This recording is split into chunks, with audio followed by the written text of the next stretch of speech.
You are TV and movie fans. I am your host, Mike Roby, and this is the Couch Potato Podcast. It wasn't a dream. It was Danny Glick. You can do nothing against the master. Stop, holy man! We'll cut the boys through it. Back, holy man, back, shaman! Back, priest! What would you give for this miserable boy? What do you ask? What would you give to reprieve him this night, to save him for another night? What do you want? The master wants you. Throw away your cross, face the master, your faith against his faith. Could you do that? Is your faith enough? And welcome to another edition of the Couch Potato Podcast. We are broadcasting live from my friend's toy and collectible shop here in Louisville, Kentucky, at the outskirts, almost Bullitt County, or we are in Bullitt County, I believe. And with me today is my good friend Johnny. Hi, Johnny. Hey, Mike, how you doing? Pretty good. I'm pretty excited to do this 3-hour, and it looks like 3 minutes and 5 seconds movie. Yeah, I am as well. It's going to be a long one, but it's a good one. Yeah, this happens to be, I guess first of all, I want to welcome YouTube listeners and those who are on Facebook right now watching us via the Couch Potato page. And I've got a little hashtag on there, too, to make it easier to find the page, but I don't, to get back with you on that. I forgot what it is. I think it's Movie Lovers Unite or something, but I'll get back to that. But this just happens to be my favorite all-time horror movie and probably a top 5 overall movie, so I'm pretty excited to do this one. It's been a while for me, too. Maybe 8 years since I've seen this. I was thinking about it the other night, so it's almost like a new movie right now. Yeah, well, this is one that we recommend that you put your subtitles on. We're watching a DVD, and I do understand that the DVD was kind of hard to find for a long time. It's been in and out of print.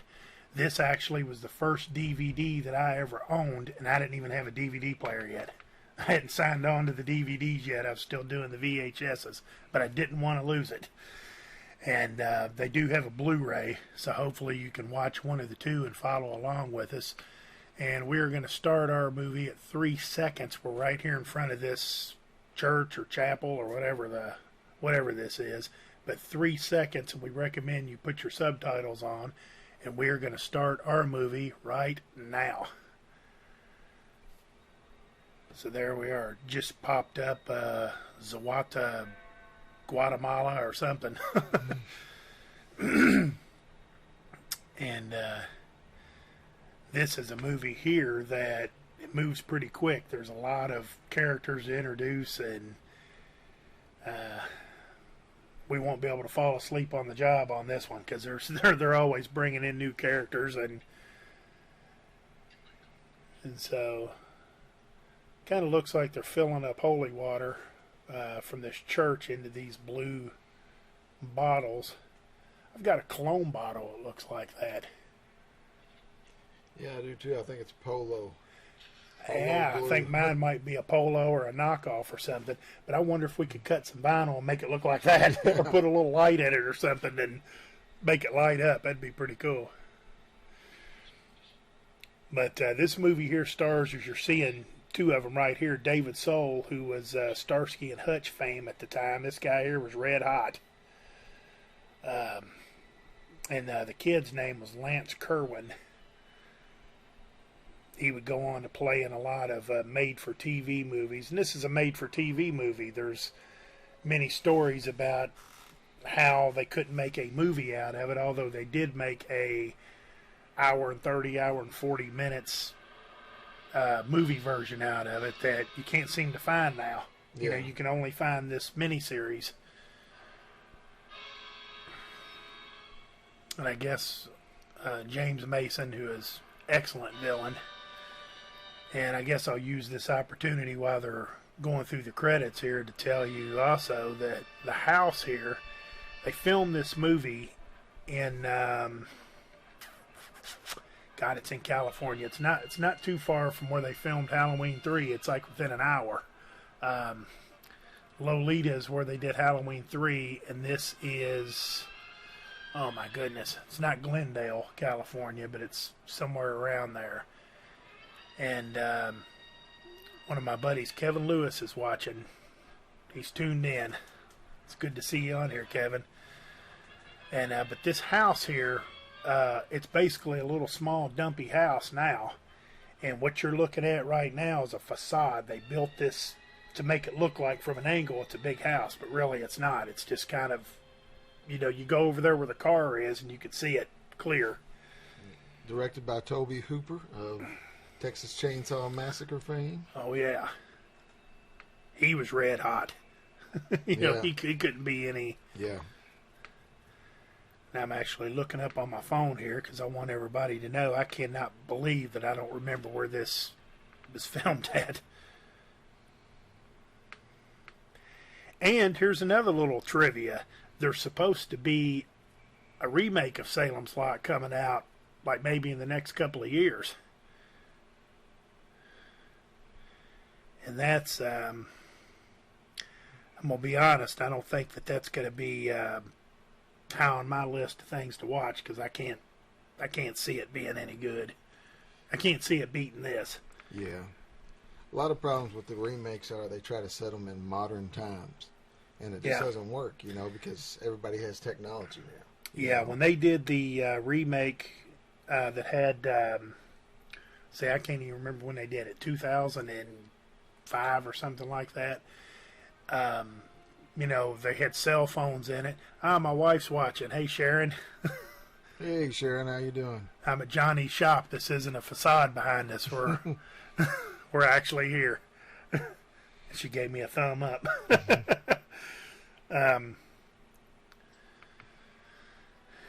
You know, the guys had cell phones and stuff like that, and I don't know. That's what ruins remakes for me, is when they try to modernize it too much. Yeah. Because now when the bad guy's chasing you or a monster, whatever, everybody just thinks, why don't you just get on your cell phone? Call the police. Yeah, get on your cell phone and call Loverboy and he'll come and save you. Yeah. You know, that's the majority of the movies you see now. Can't believe I'm having such a hard time looking this up. And so we see Straker here, I guess him and Ben Mears, which is the main character. I guess they've already kind of made eye contact, and they gave him Straker's aware of him, and he's aware of Straker. He gave him a little stink eye there. Yeah, pulling away. You know? Yeah, and this town, this all looks the same. I mean, this whole town, it looks really the same because the DVD or the Blu-ray, I'm sorry, actually has filming location footage on it, and I've seen that footage on YouTube. And the town really looks the same. Even the cemetery, the church, the iconic church. Now, it don't have that rocking arm on it, you know, that we'll see a little bit later. They added that in, but Ferndale, California is the city. Ferndale, California is where this is being filmed at. I'd give anything for a Straker and Barlow fine antique crate back there. That'd be awesome. But James Mason here, he was a veteran. I don't know how many films he played in after this, but he was really good. And he had the voice, he had the look, him being British. I mean, it just worked for this movie, for him to be the suave villain. I like a suave villain, too.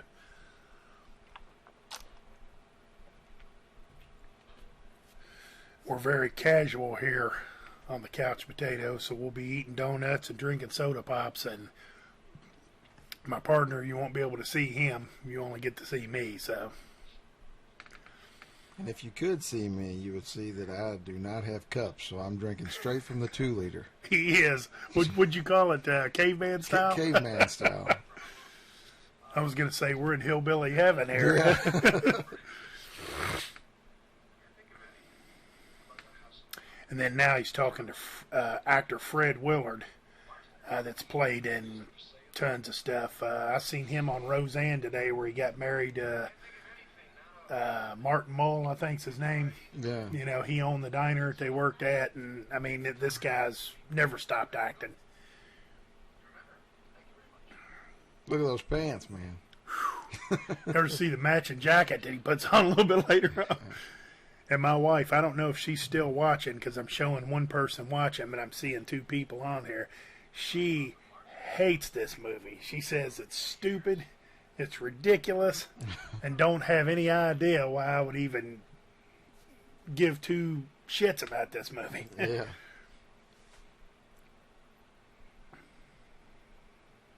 Now, when this came out, you know, it was made for TV. It was made for TV.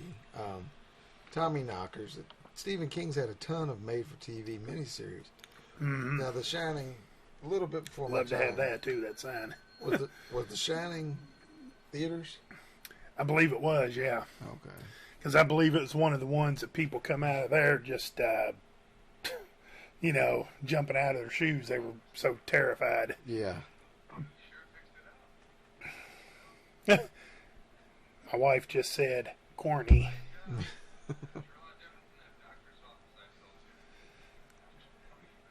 Well, you know, they were kind of handcuffed, too, with making it made for TV, you know. Yeah. I don't remember. I wish I had my magazine here in front of me that I bought not long ago. One of the horror magazines did an article on this one, kind of a looking back.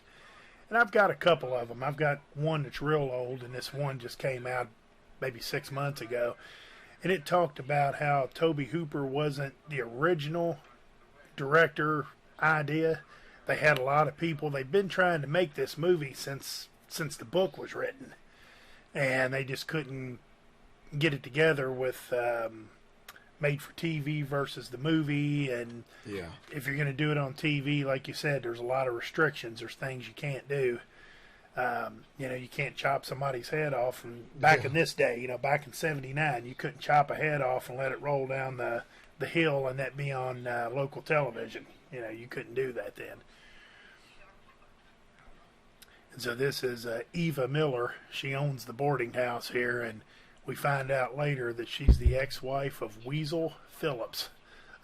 That's the town drunk. Ah, Debbie Poe is watching. Hey, Debbie. Surprised to see you on here. Hopefully we can add some comedy to your evening. Probably looking at me is comedy enough, I guess, but you can't see below here. I got like pizza crumbs and stuff all over my shirt, and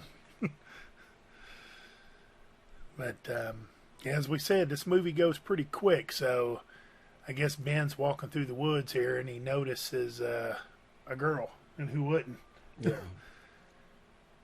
And this is actress Bonnie Bedelia, or Bedelia. And I guess that's his book. He's realizing, hey, this is his book. That'd be a big feather in my cap, too. I'm Right. tickled to death that two people right now is watching this, watching me make a fool out of myself. I'm thrilled to death.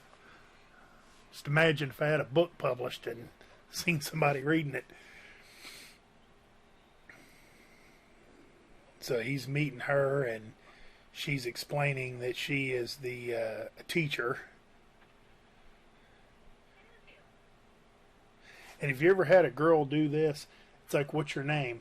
You know, my name's whatever. And then she just tells you, I'm a teacher at the elementary school. My father's a doctor. Blah, blah, blah. I mean, she's just giving him everything. Oh, my goodness. There's 5 people watching now. That might be a record. See, Sharon, people love this movie. There's 5 people watching it live right now.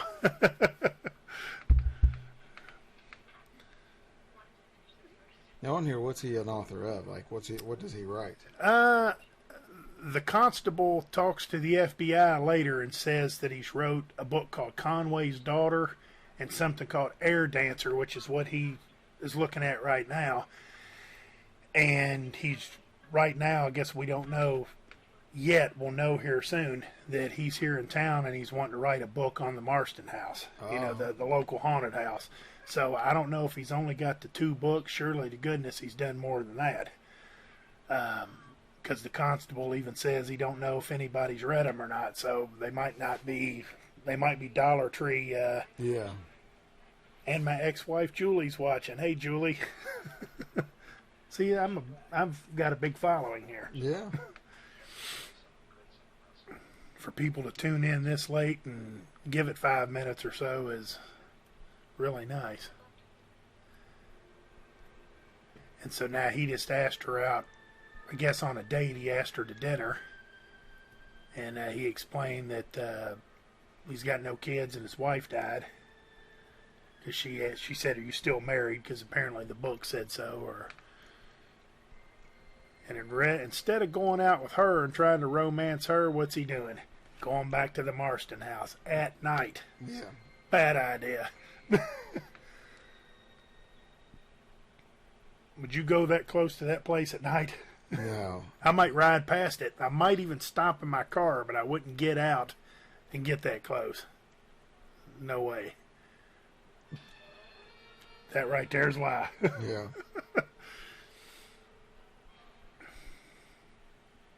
And I love this because you can see it in his face right here that he's scared shitless.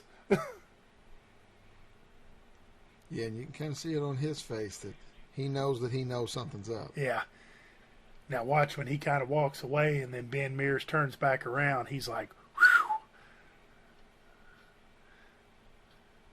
Once he's kind of out of the way. And that kind of lets... I guess that kind of lets, yeah, right there.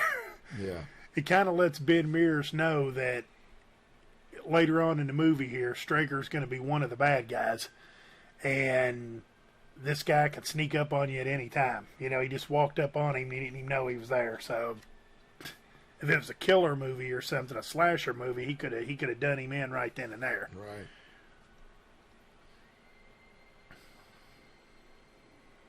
And what year was this released? 1979.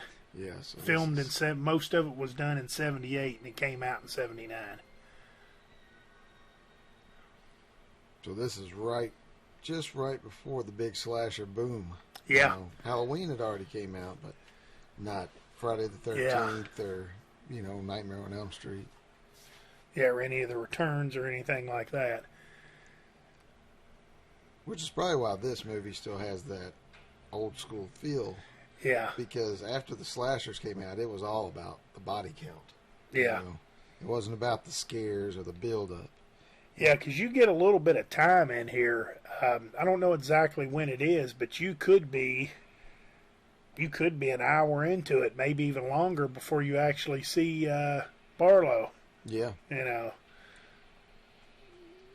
Now all these places here. Now I can't tell you that Francis Street. I can't tell you that street's called Francis. That I don't know. But all these little shops down through there virtually look the same. It's like they haven't changed the paint, the outdated paint or nothing. And that lady there, Julie Cobb, I think is her name. She played in an episode of Fantasy Island. She goes to Fantasy Island and she looks exactly like that. The hair's the same and everything. Here's Weasel Phillips. Old drunk Weasel. Yeah, the town drunk. And I think his name is Elijah or Alicia. I've heard both. Cook Jr. Long-term actor. Probably been in as many movies as James Mason, although Mason was probably a little more, had bigger roles. Being the town drunk back then, those movies wasn't that bad, man. Everybody talks to you. Everybody gives you a little food every day. Yeah, and even the constable here's not giving him too much trouble. He's just telling him, look, man, keep your eyes open and, keep your eyes open and your mouth shut, or ears open and mouth shut. Yeah. Oh, and I love what he tells him here.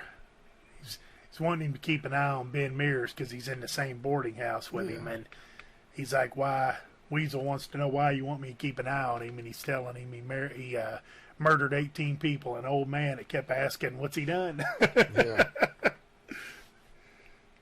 That I guess being the town drunk, although the constable's laughing at him, he halfway believes him. Yeah. Well, that's the thing about the town drunk is he sees everything. Yeah. They Yeah. see. Nobody pays attention to him. Yeah. So he picks up on the conversations, all the dirty deeds. This guy's been in a ton of movies. Oh, yeah. Yeah, he's one of my favorite character actors. Rest in peace. Now, you know who his daughter is? Uh-uh. You don't know for real? Mhm. Juliette Lewis. Really? Yeah, Jeffrey Lewis. Oh, okay. That's Jeffrey with a G. But he's the caretaker. And now we moved on to the one girl's husband here. And I could never remember. It sounds like he's listening to wrestling, like where maybe a bunch of them jumped in the ring and the guy's ringing the bell. Because it sounds like he's watching wrestling and drinking beer. My friend Stephanie Brown's watching. Hey, Stephanie. Glad you could come in at a little bit before 11 and waste a little bit of your time that you can't get back.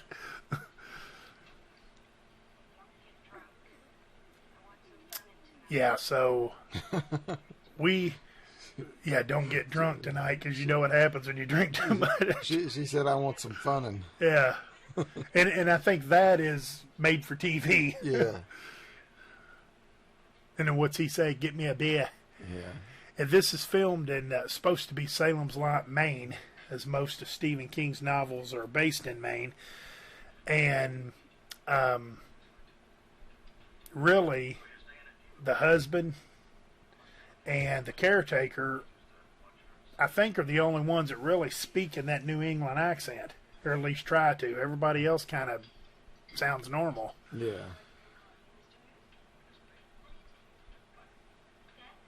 And the lady playing the mother there, she played in an episode of, I don't know, I got that wrong. I'm thinking Little House on the Prairie or something. Because she just kind of looks that way. That's not her who I'm thinking.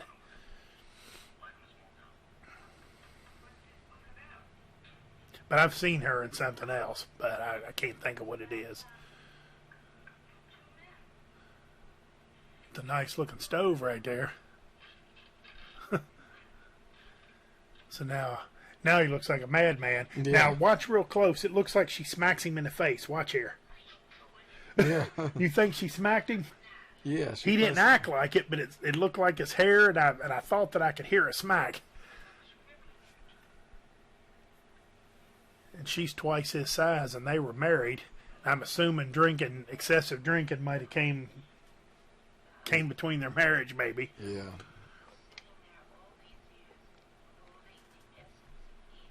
Come to find out, Bonnie, the lady that works with Crockett Realty there, Weasel Phillips here might be the only person in the town that she hadn't had an affair with. Yeah. So I don't know if that caused the breakup either. What a perfect view of the house right outside Ben Mears' window there.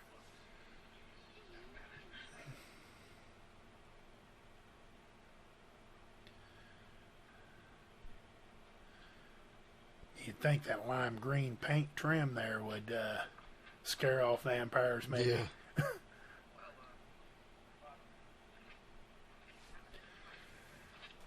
Try some more of this donut here. I wonder if I can duck down and see the top of my head and Donut break.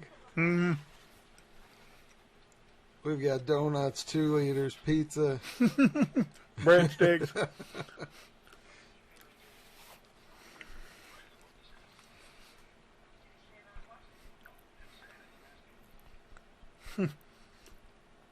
Only thing we don't have today on the Couch Potato Podcast is a couch. Yeah. Normally we're doing this on a couch, but not doing it on a couch. We're broadcasting from a couch. Now, who is Ned Tibbetts?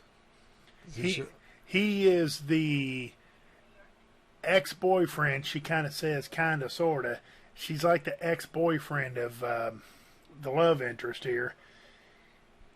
She wants kind of rid of him, and he's still hanging on. Still hanging around. So later on, him and Ben Mears have some words over whose girl she really belongs to, or who she really belongs to.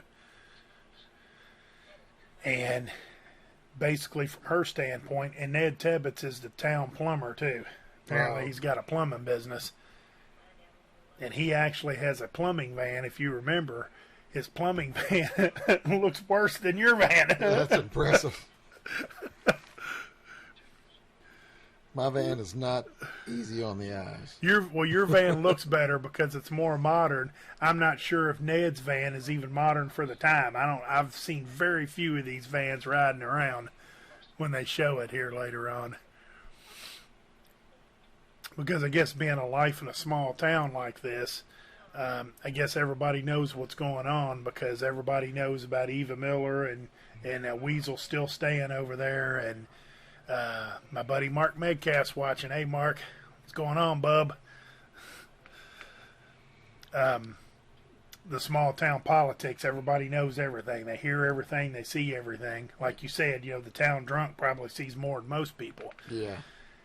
And Ned probably already knows. We'll find out here later. And half the town knows about this because the dad even says everybody knows you all were at the lake, and Yeah. it kind of embarrasses Ben, but Ned's going to find out soon, and the husband knows that his wife's running around with Crockett. So it's He's just in there watching wrestling. yeah, plotting his plan Yeah. because he didn't look happy, No.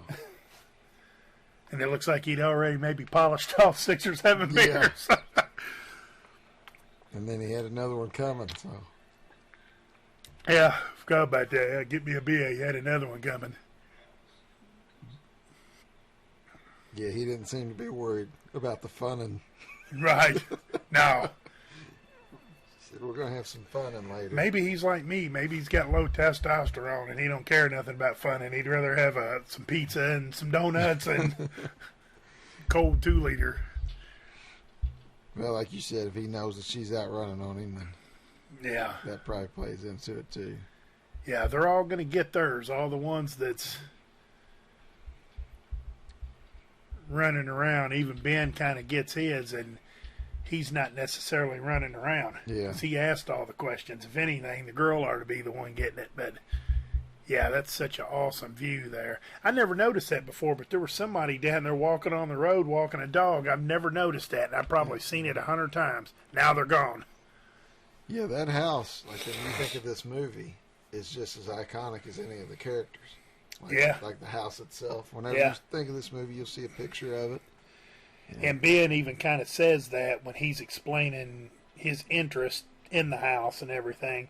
He even says everything in this town revolves around the house. Yeah. And there's a story behind it. Here's something that I found too by watching it. I think my 10,000th time I noticed this. His back window is open right now. Now the one on the passenger side, that back window's closed. Okay, keep watching. It's still open. And it might be when, like right there, I think it's closed.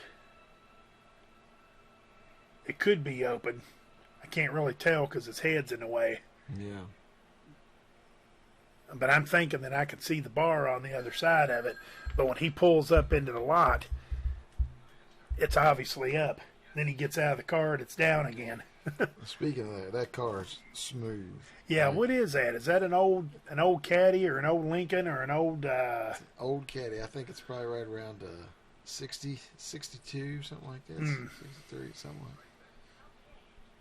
But it's got the fins. Those fins.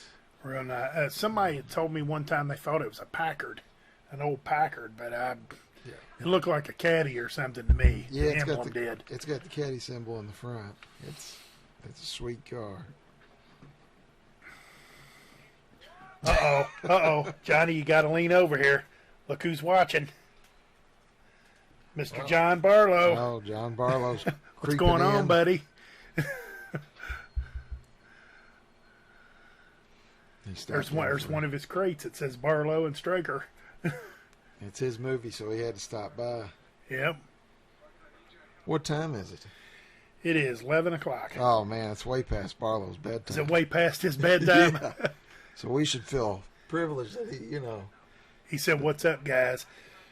Johnny said, "You going to bed so you can get your butt in here on time tomorrow." Is what's up? No, he's off tomorrow, right? No, he'll be in Okay. bright and early. Bright and early. Yeah. He just said, "No, I don't know. I might be a few minutes late. Open without me." No, he didn't say that. He knows I'm never late. He said he's passing out now. Yeah. Is he going to the coffin? He's going to the coffin. Yeah.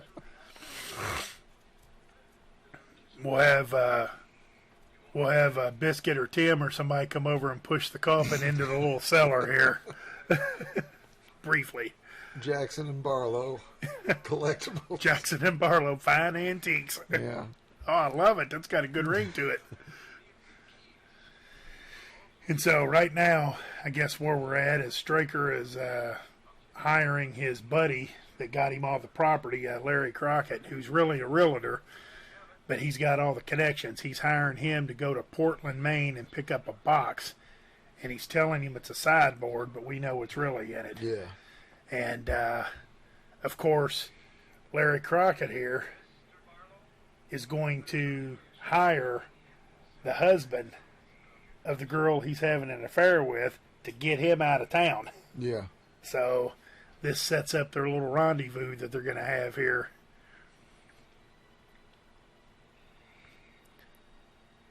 Now, if my wife is still watching here, I want you to pay close attention the way they try to set this little rendezvous up, because the husband's not as dumb as he appears to be.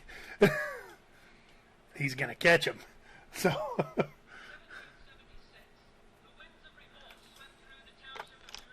Now, is this the boy from the very beginning? Mm-hmm. Yeah.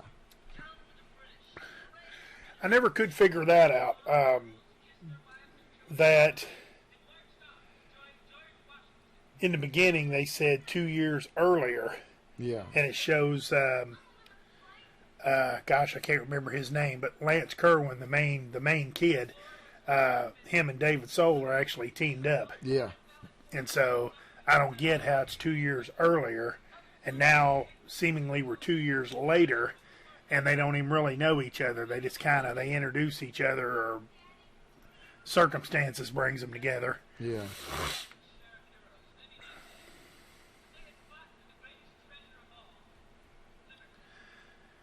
And then who we got here now is now you see the kid at the far right. He looks like Bobby Brady from the Brady Bunch. Yeah.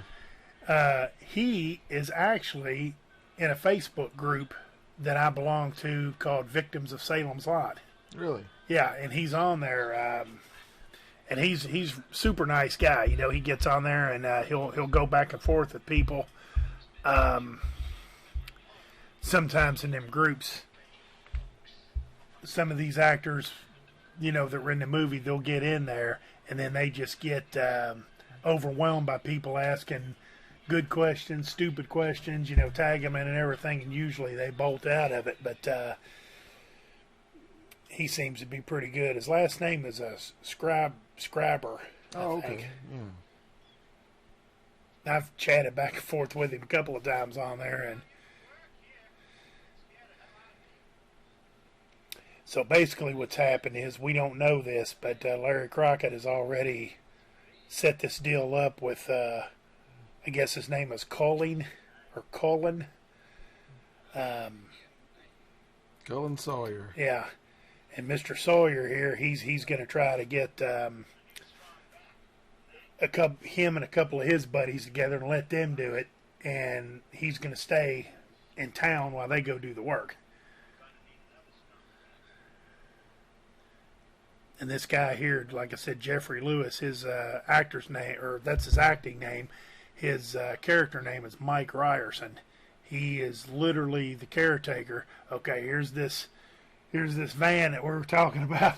Ned Tibbetts. Yeah, Ned Tibbetts Plumbing. I wonder if he got that. If he got that sign at what's the one place where you get all the business cards from online real cheap? Oh no, Yeah, look at that van. I'm almost jealous. I'm a sucker for a good van, man. Well, I tell you what, it would offer some privacy because it don't have any windows in it except for the. What happens in the van stays in the Oh yeah, there you go. Yeah, I never thought about that. Good point. And so now he's confronting Susan, and Ned knows. And my uncle, if my cousin Lee is watching this eventually, she's not on here now, but if she eventually sees this, I always thought Ned Tebbets here resembled my uncle a lot. And so later on, when he turns and I see him crawling out of that little cellar, I'm like, son of a bitch. It's my Uncle David crawling out of there. Yeah, Now watch this. See that car right there? Yeah. Okay, that he just turned the corner. Looked like a 70, maybe a 78 Camaro. Yeah. Okay, now they're walking. Car's gone. That was probably Michael Myers trying Yeah. he's got a. Yeah, old Michael seemed to kind of drive around down the street. Nobody ever noticed a guy in a white mask. Yeah. And so now Colleen here is setting the bait. All this junking around, it'd be midnight or after. Yeah.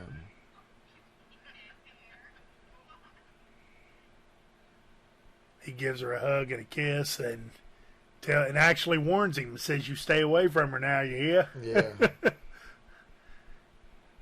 He sarcastically says, I'll try, and then he kind of reaffirms it and says, try real hard.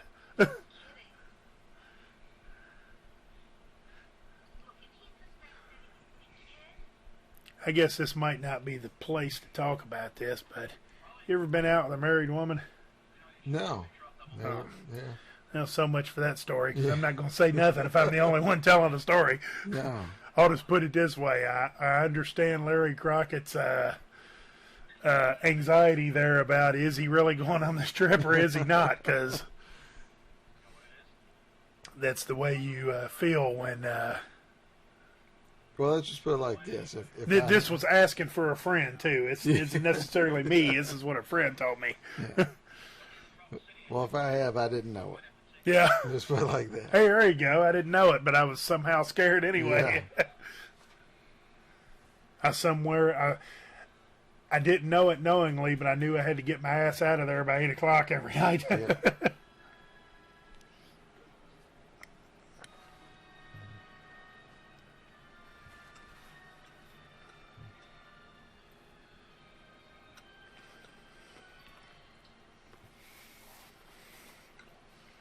Now, how you like that? A light switch on the outside of the house.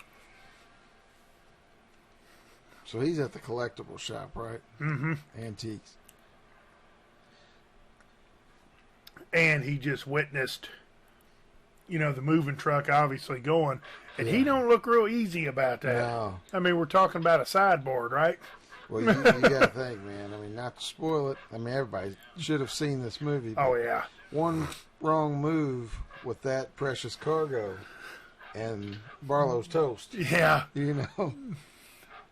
Somebody opens it in the daylight, and it's just, Well, you know what? I just noticed that Ned Tebbets kind of has a little bit of that voice, too. He's like, he said something about, is that dog going to be okay? And so he tries a little bit, but there's only a few of them that do the New England accent. And keep this in mind, too. He's putting on a jacket. He's wearing a long sleeve shirt. He's wearing, it looks like a flannel shirt with a flannel jacket over top of it.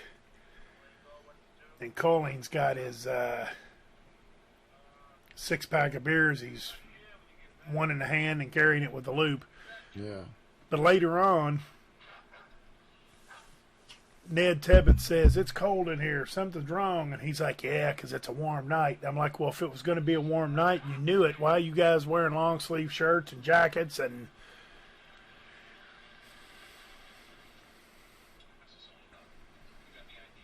now, Lewis, you said Jeffrey Lewis. Jeffrey Lewis. He had to pass away semi-recently, right? Yeah, he passed away. Oh gosh, I hope I don't have this wrong, but I'm thinking maybe in the last year and a half. It hadn't been very long ago at all. Yeah. Last movie I saw him in was, I don't know if you've ever seen The Devil's Rejects, Yeah, but Yep. he was in that, and that's probably 2006. yeah. So it's been a while. He played in that. He played in Tango and Cash. Yeah. You know, yeah. he was. I think he was Cash's boss. And of course, he played in the Clint Eastwood movies, the Any Which Way But Looses, and all that. Yeah. Right turn, Clyde. Yeah, yeah. Now remember that. If you ever go to Salem's Lot, Maine, you got to get a Canadian on the rocks. That's the local drink. A Canadian on the. What was it? Did you see? He just said Canadian on the rocks. I have no idea.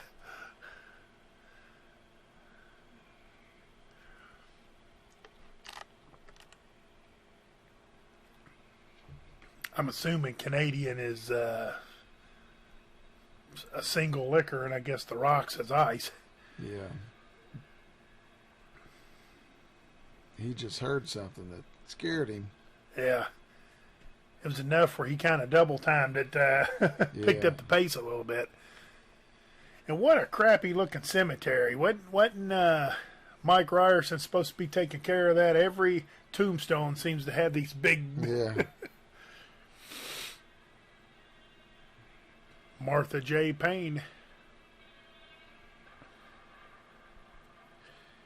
And I guess there's his dog. His dog was Faithful. Oh, yeah. There's Chris Wright. He's watching, my good buddy Chris. How's it going, buddy?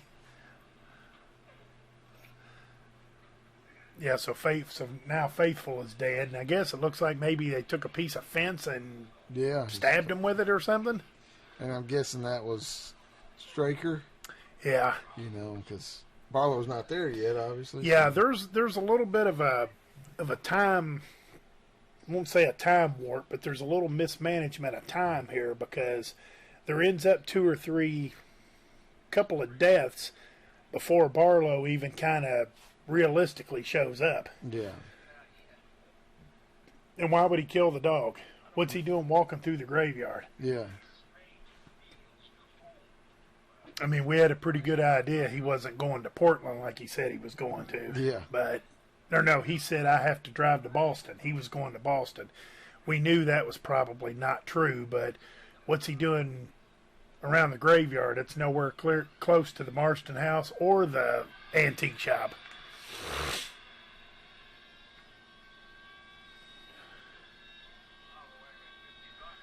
And by the way, they're getting $50 to do this, both of them.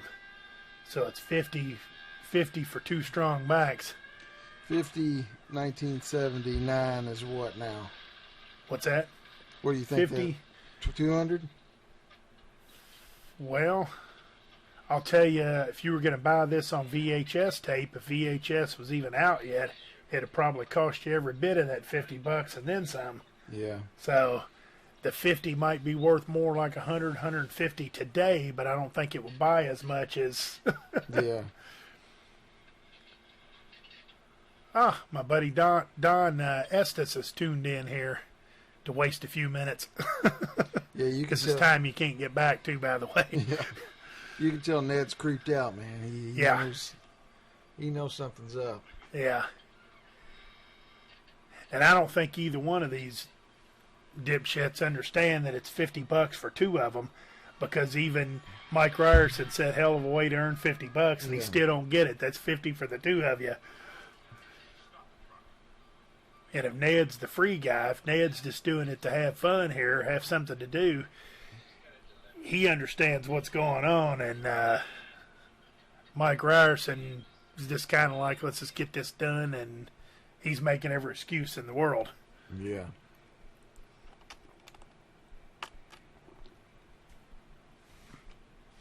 So now here's Boom Boom Bonnie.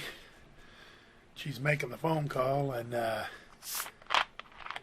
man, look at that outfit. He's out there knocking them back, just waiting on him. Oh yeah, I didn't see how many started with 6. Yeah. and I missed how many he's got left. What do you think if this was Johnny Flamingo real estate and she worked for you? And what do you think here? It'd be tough to look the other way. Yeah, she does have red hair. If she had blonde hair, I might say no thanks. But the red hair, I might be in. I might have to take on Colleen if it come down to it. And so, look at that old Wolfman mask. Man, boy, that'd be nice. That'd be nice to have in here, wouldn't it? Yeah. He's got him a green Charlie McCarthy with a noose around his neck. God, I think I had a shirt like that at one time. The double pockets on it and the two-tone brown. I wonder what this fellow looks like now. He's probably a good, what'd you say, about 50-something? This guy here? Yeah. I've seen some pictures of him, and he looks really about the same, except his hair is short. Real short and thinned out a little bit. But unfortunately, I think he's one of the guys that maybe run into some problems as early as right now. Yeah. Drinking and smoking pot, and I think he graduated to maybe some heavier stuff, I think, at one time. I don't want to say too much in case I'm wrong, but I read that somewhere that he had some substance problems. But I think he's got himself straightened out now. Well, a lot of those teen, child actors back then, they had rough go of it, man. Yeah. And it's tough to be a child actor, and then you become an adult, and they don't really want you anymore. You kind of outgrew your fame. Yeah. But he played in a movie.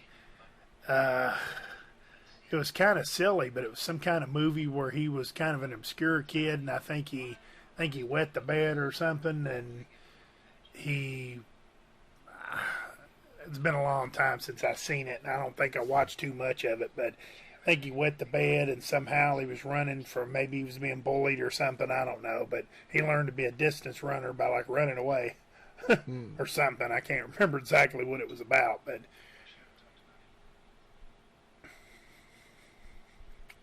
this old guy here, I think his name is Lou Ayres. I think might be his name. I'm not 100% sure, but another veteran actor, played in tons of stuff, small bit roles, and he plays a pretty good role here. He was the teacher of him, and kind of inspired him to become a writer. Yeah. Now, is he still alive? David Soul is, yeah. He lives in England. The last thing that I seen on him, I don't think he really acts too much anymore. But he lives in England, and occasionally he'll show up. Maybe not horror-thons, because he's known for more than just this. But he'll show up at stuff like that. Celebrity stuff, and I don't know if this movie achieved the global fame enough to kind of have like Halloween, they'll all get together. I don't think this was big enough for him to do something like that, but there's few of these actors that are still alive, that's in this movie. Some of them, or a lot of them, are dead too. But I've always liked this conversation. That's one thing I do remember. Oh yeah. I asked him, "Do you think a thing can be inherently evil?" Yeah, because right now what he's doing is he's opening up what his thoughts are to his closest confidant, really, and he's telling him the history of the house, and so they're kind of matching wits here, and the teacher being a teacher, he's going to be maybe a little bit more wittier than your average character in here, and as Ben Mears is telling him his thoughts, he's processing it, and eventually it's going to come down to Ben saying, do you think an evil house attracts evil men? And he puts it together and says, well, if it attracts evil men, why did it attract you? Why are you writing a book about it?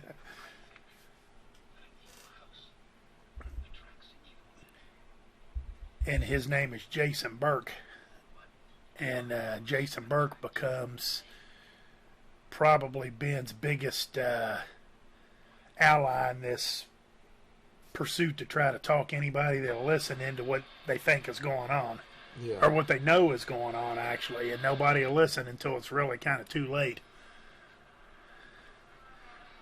Now, they could have probably talked Ned into it. Yeah, because he looks scared shitless right there.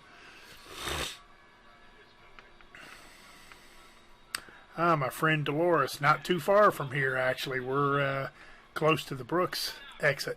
My friend Dolores is on here. Hey, Dolores. My friend Charlie's on here, too. Hey, Charlie.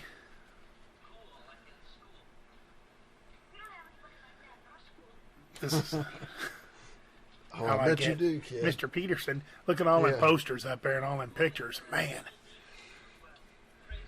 What would it be worth when this movie was over to say, I want to pay you X amount of money and I'll take everything in that room? At the time, nothing. But that stuff now, man, you could name your price. Yeah. You know. And there's somebody there that worked on that set that took all that stuff. Oh, yeah. Yeah. Some of it's probably a prop, stuff that they just kind of threw in there and it goes back to the prop department. But a lot of that stuff, some of that stuff they probably took, like that Wolfman mask. Yeah. Somebody took that. That helmet with the skull up there in it, somebody took that. Yeah.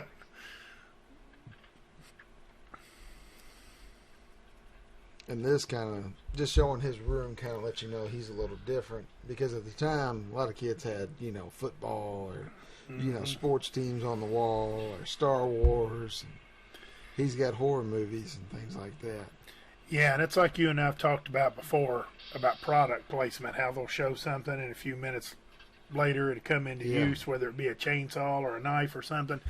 Same deal here. You're looking at an overall scape here that's basically telling you, like you said, about this kid, and that's going to come in handy later on. Yeah.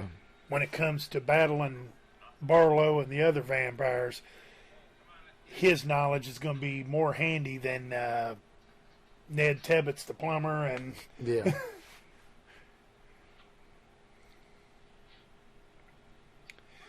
I don't know if you were a fan of the movie The Lost Boys. Yeah. But that's kind of the same way that was. They were looked at as nerds, but when it came down to battling vampires, you know, they had a leg up on everybody else. Yeah, sometimes when for lack of a better way of putting it, when the shit goes down, usually the oddball in these movies that didn't get the nod early on usually is the one you want on your side. Yeah. It's even like that in a lot of the zombie films, you know. Yeah. People kind of wondering what to do. And then there's usually with the one with the straight head, like, look, this is what you do with them. Yeah.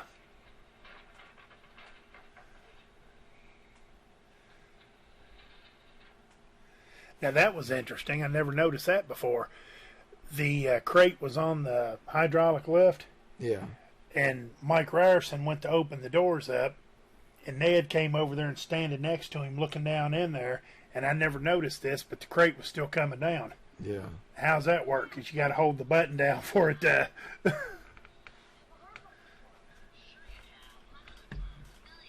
And the guy playing, let's see, Danny Glick is the older boy. And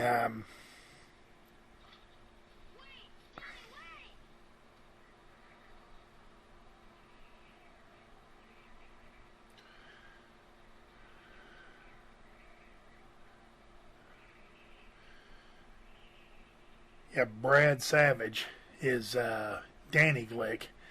And this young man here is Ronnie Scribner.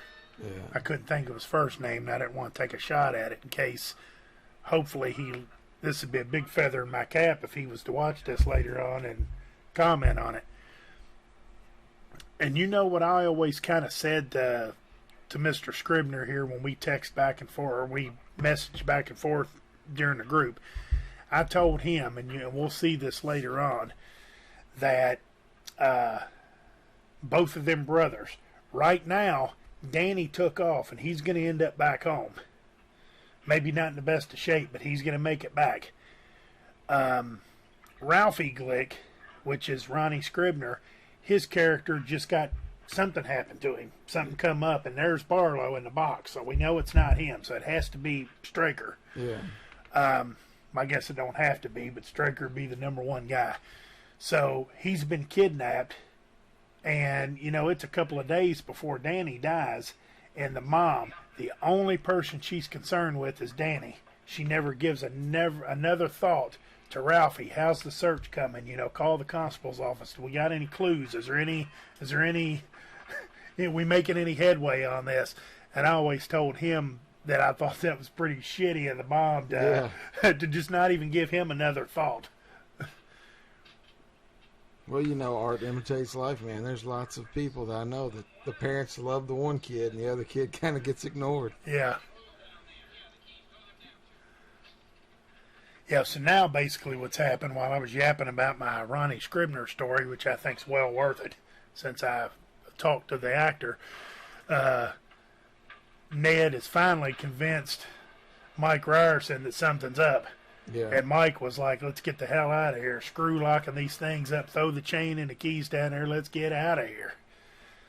So now he's been made a believer. And now we're back to the house here where Larry Crockett has showed up to meet with Boom Boom Bonnie. And Larry just took a look over to his right, and he didn't see Coley sitting behind the tree with a beer in his hand.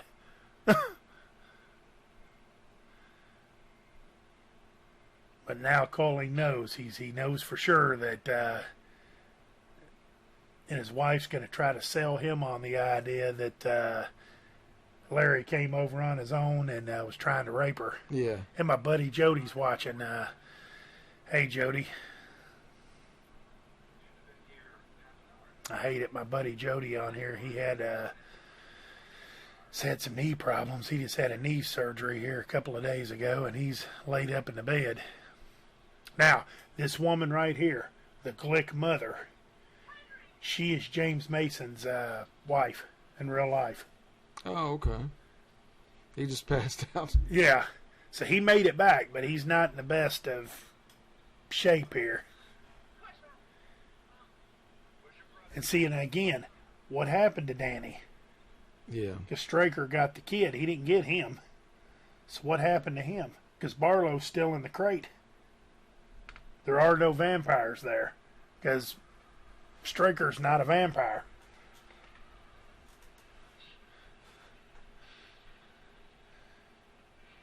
Yeah, so what happened to him? Yeah. And yeah, the dog's been killed. Something happened to him. And Barlow hasn't even arrived yet. I mean, he's not out. yeah, these two guys here got $50 to go through a living hell. They're scared shitless. His dog is dead. Somehow he's going back to the graveyard and he's going to hang around there. And Ned got in his love machine and Yeah. took off.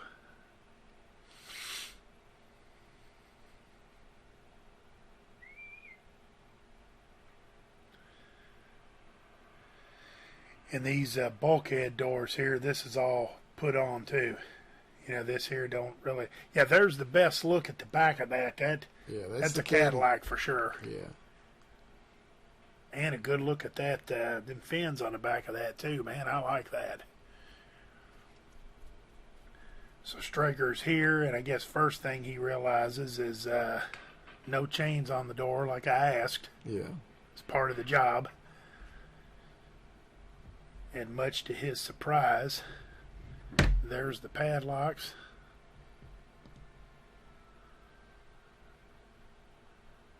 Along with a busted crate. So his sideboard somehow is gone. Yeah. And he's thinking now, did they figure it out?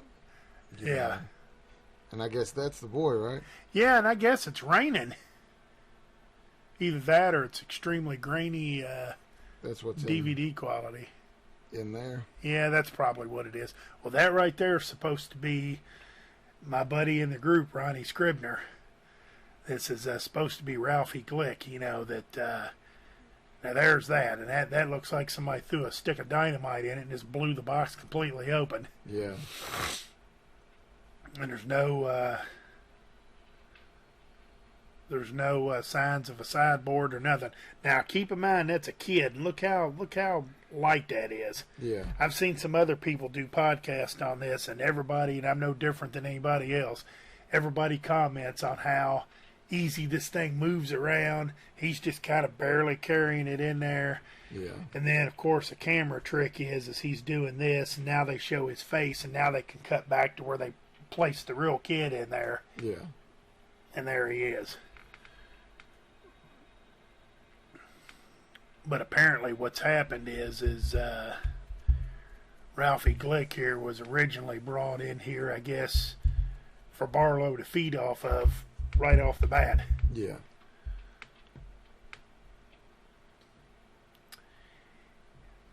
And he don't seem overly worried about Barlow being gone, so I don't know if he...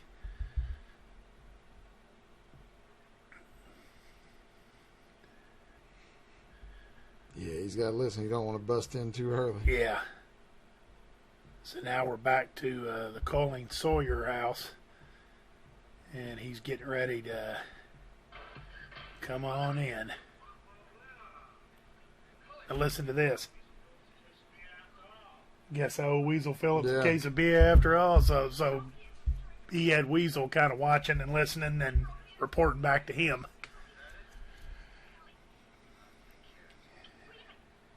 And he's playing games with him right now because he knows that's bullshit. You know, he knows that she called him and brought him over there. Biggest giveaway is when she opens the door and just kind of grabs him and pulls him in. You know, he knows that she wanted it. Oh, yeah. Now, if you've ever been in a situation like that, would that be what you'd tell the husband? Look, you don't want to go to jail, do you? No. I think the best thing to do, what do you do in a situation like this? I'm kind of thinking be quiet. Yeah. Just don't say nothing because anything you say is going to be the wrong thing. He's doing more talking and not a whole lot of listening.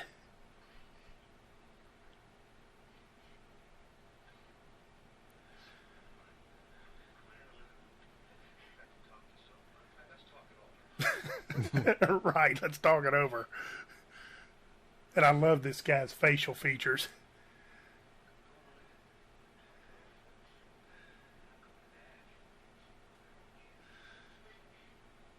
Yeah, because he really looks disturbed there. He's got at least a 6-pack in him. Man-to-man stuff.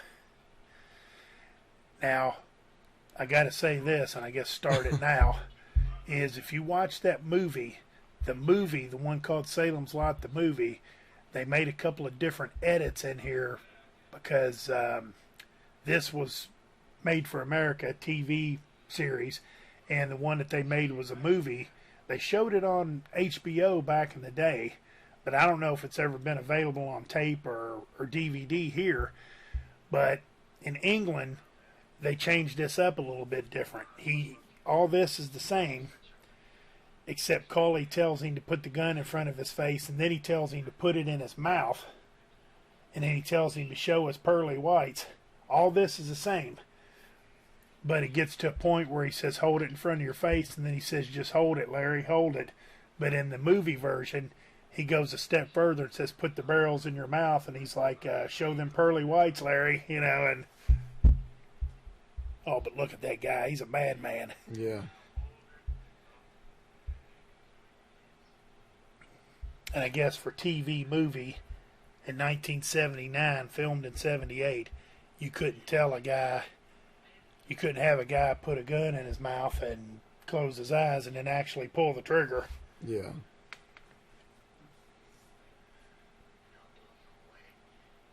And I love that when he says, what did he say? The trigger's got a 5-pound pull on it, and I've got about 3 on it now. Yeah.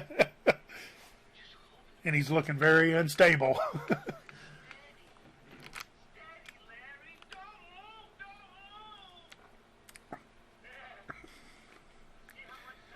And they've kind of messed his hair out a little bit, so he looks like a madman. Yeah. He's really sweaty. Oh, yeah. That's what you don't want, is somebody nervous with the trigger happy. Yeah.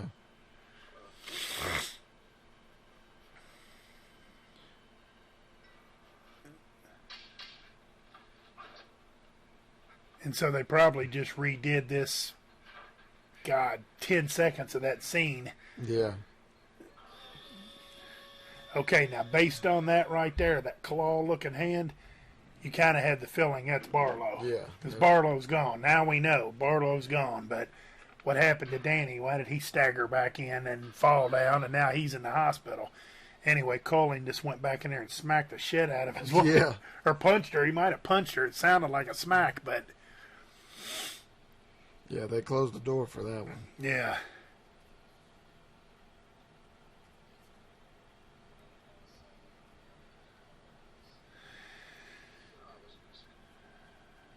And these two here have obviously fallen for each other because I guess early on she had asked him if he was a fast writer and he said medium, and she said, I hope it's a long book. And then they locked lips. And this is the second trip to the lake. So the lake is a popular place to go. Yeah, I guess that's it kind of where it looks goes down. nice too. I like the...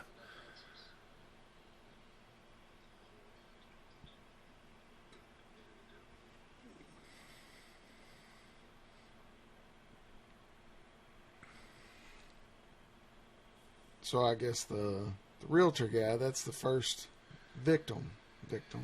Well, the first victim's probably the dog. Oh, yeah. That's You true. probably, if you do it in order, you probably say the dog. I'm going to go with Ralphie. Yeah, that's true. And I don't really know if you call Danny a victim or not, because he passed out and he's in the hospital now. And he won't leave the hospital, not alive. And now you got Larry Crockett.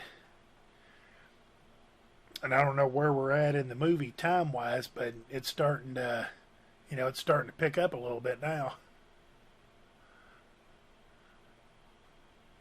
People start dying pretty quick.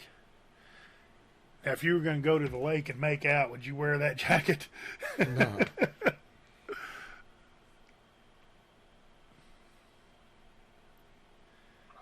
Now tell me how. Watch when he moves his head.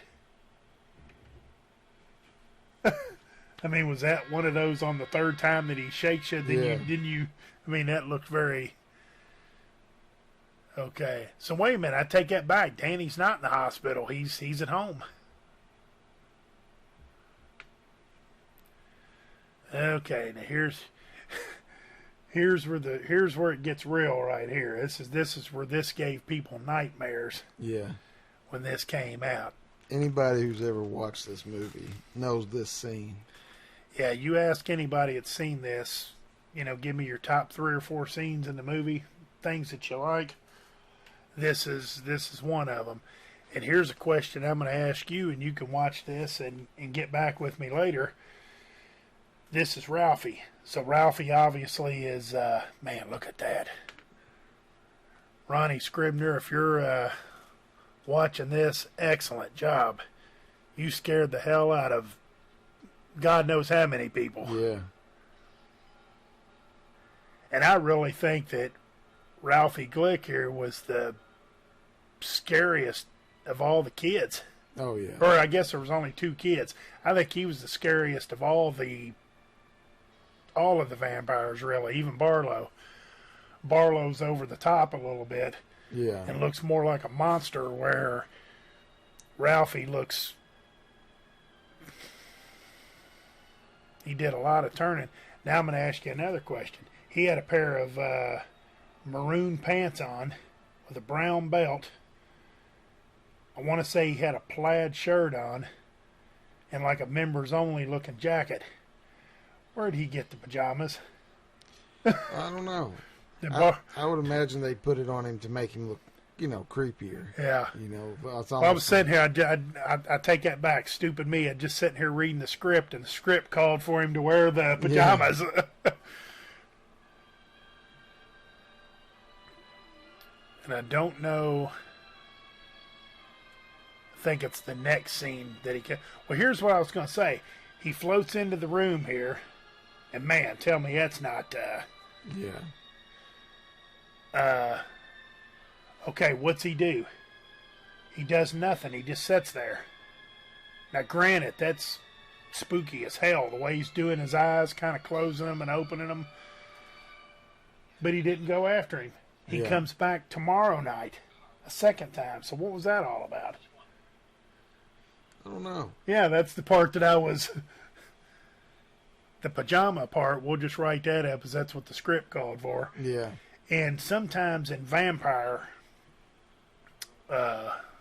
stories that you hear people when they try to analyze vampires and stuff, you got to be invited in. Yeah. It's not like Ralphie could bust the window in there and go get Danny. Danny had to open the door. He had to lure him in. And usually they use telekinesis to hypnotize you, so to speak, and make you do what it is that they want you to do. And the way the book reads, the original book, is the Larry Crockett character kind of invited Barlow and Straker into the town by making the deal with them. Because I think the way the book reads is Straker got like this mini mall and the house for like a little small price.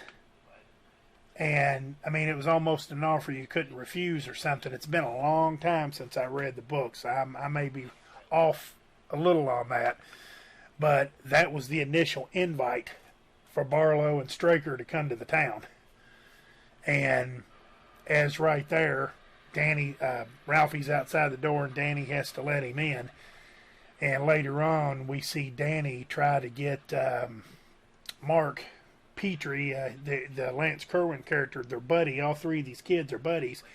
He tries to get him, and he actually talks. And he's like, "Let me in, Mark. Let me in." And that's when his expertise of what's going on. He knows, "No, I can't do that. I can't let him in, and I better not look at him." Now, in this, how did he die? Like the guy they just hauled off. Like, did it say how he was killed? I mean, we seen, which we know what happened, that he come out of the thing, and when he turned around, you throw a claw up there in the air, and we know it was Barlow. Yeah. So they end up saying that he died of, a lot of people start dying of the same thing. They call it pernicious anemia. Oh, okay. Where they lose blood, and that seems to be what everybody happens to them. So now they're at the hospital here because they don't know exactly what happened to Danny. But keep in mind, Danny didn't get bit. Yeah. And here's the doctor, one of the doctors, and he's in awe. He don't have any idea. He don't know what's going on.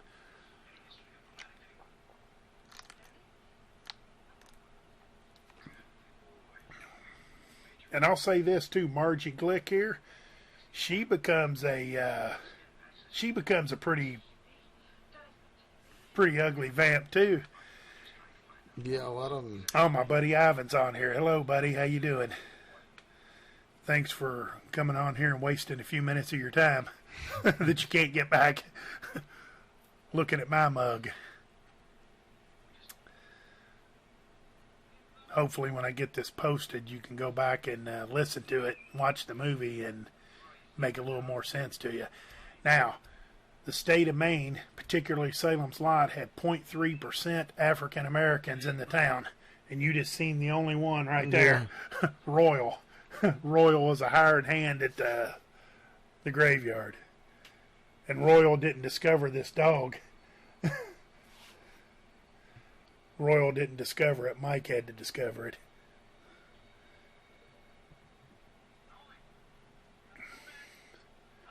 And that looks like a Hispanic back there. So you got Colleen there with his rifle. You got the constable. I don't know who all these other guys are. And Noah is his deputy. He was out there. And in the movie version of this, the extreme short version of it, you see Noah because this scene is in the movie, but you never really see him again. So, and I guess in these movies, or in these little towns like this, you got kind of small time policing. Yeah. But between the constable and Ben Mears, Ben told him, that what about this oddball Straker? He always wears a black suit. And they found a piece of the black cloth.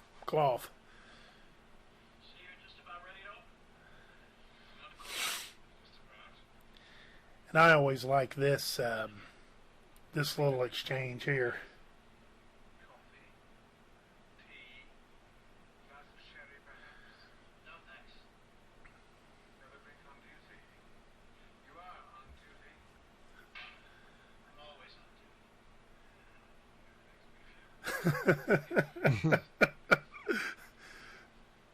It's like they both kind of go back with each other, it makes him feel safe and snug. And he first came in and he called him inspector and he had to tell him constable. And Yeah.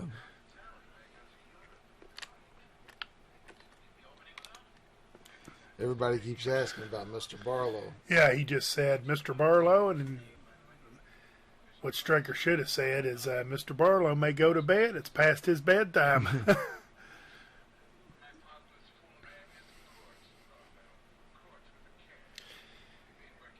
And Mr. Straker calls him Court Barlow, Court with a K, but the subtitle said Kurt. And I think when the constable calls the FBI and gives him the names, I think he calls him Kurt too. Yeah. But really, we all know it's Count. Yeah. Oh, and I use that saying all the time because I live in a house that was built in 1905. And when people come over, and occasionally people will say, "How do you like these old houses?" or something like that, and I'll say exactly what he'll say. I'll say, "Needs work." Yeah. Then I'll kind of pause and give him this stare, and I'll say, "But we got time." And nobody ever, they probably think I'm nuts, but... And I do that too. If somebody asks me, they'll say, "You have any kids?" And I'll kind of grab my collar and kind of look surprised and be like, no children.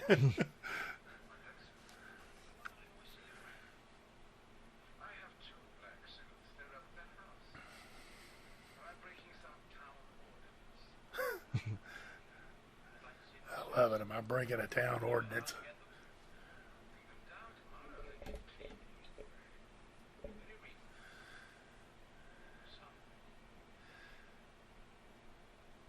And I love when he says, tells him about the kid. We seem to have misplaced one.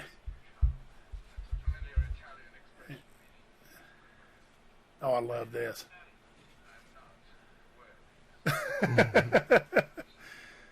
Tells him child. It's an Italian expression meaning goodbye. And he goes, "Oh, I didn't know you were Italian." He's like, "I'm not. The word is." And Straker didn't really look like he was too interested to see him there. No, not at all. I never noticed that. He got an a magic 8-ball on his. But I like when he says, "We seem to have misplaced one," and Straker's like, "Is that so?"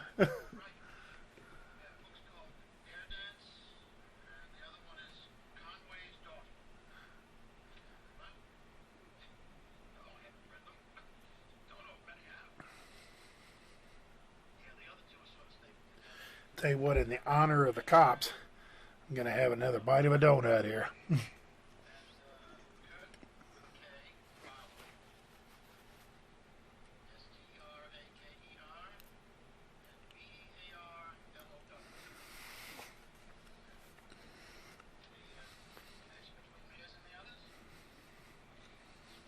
He's going to have him a Oh, bite he is too. having a donut.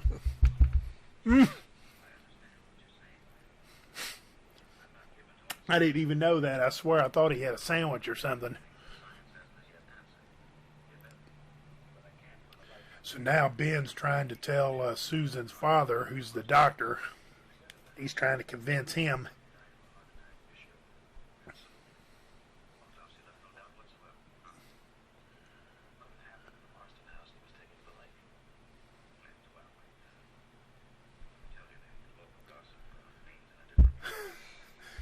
And see, right there, I guess I lied to you. He said heart attack, and he said the autopsy left no question. So what was the death? They think Well, it he was said foul heart play? attack. He said heart attack according to the autopsy, but I don't know. I would say that Barlow got him, and you know, you're going to ask yourself stuff like, okay, if Barlow got him, then there's bite marks, Yeah. and they did a thorough autopsy, is what he just said, and you would have seen the bite marks. But yet later on, Mike Ryerson has bite marks, and then the next minute the bite marks are gone. You know, they actually look for them and they don't see them. So I don't know how that works, but I think if some more people die, I think this heart attack turns into pernicious anemia. I don't know how you could miss that in an autopsy, but okay, so here we go. So now Danny is in the hospital, not at home. He's going to get another visit from Ralphie here. And I want you to watch real closely when he opens up the windows and lets Ralphie in. I want you to look at that right window. They open it up. You can actually see the guy filming from the side view. You know, he's basically seen filming himself.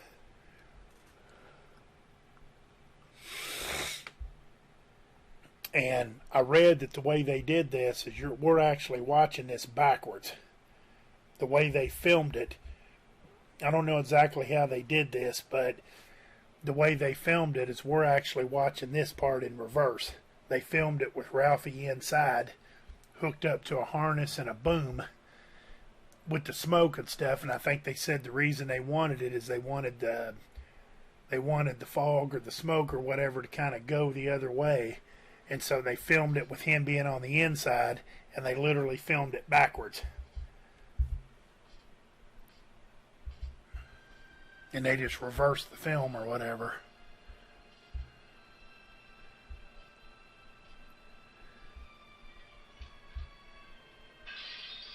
And there goes the blood. I thought it was cherry Kool-Aid. It didn't look like blood to me, but the script called for blood, so. Okay, watch that window back there. See the guy back there? Yeah.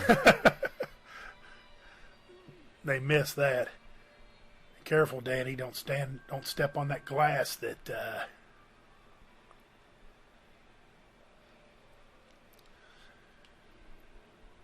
and Danny's already kind of got his head tilted. He's ready to go.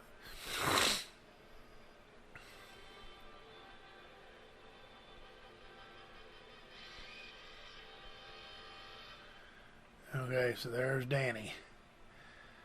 So I still ask the same question. I've never heard anybody be able to give a real good response for it. Is what happened the first night? Why didn't Ralphie get him then? That's a good question. And the windows were open too, by the way. This might be the one that I was talking about. The back window was open when he put the suits in.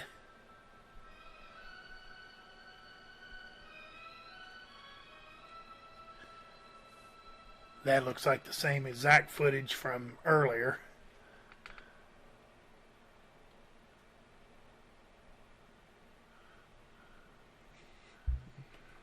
Yeah. Hey, how about this nurse? Yeah, she's pretty. She's my pick of the whole litter here.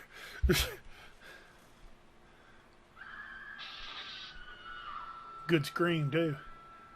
There's one of the crappy Mustangs back here in the back. I never seen that. One of those. Okay, let's see here. Okay, see the window on that driver's side, right behind him, it's up because the middle, that bar is, I know I'm making a big deal out of it, but it's when you can catch these little things they miss in editing. Okay, so now he leaned forward, so now it's open. You can obviously see that the window is down. Okay, now the window's up again. Yeah. Probably all the filming of him driving was Yeah. one, and when he's out, it's the other. I never noticed this, but look at the back of his jacket, I guess, because we're watching this on a big screen, that you can see it a little bit more clear, but it looked like the back of his jacket there, the one that he's wearing. See the back of it?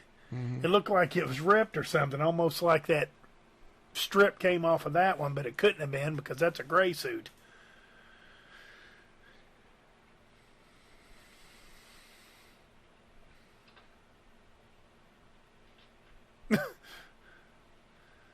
So Roscoe Pico train here's ready for the suit so he can check them out.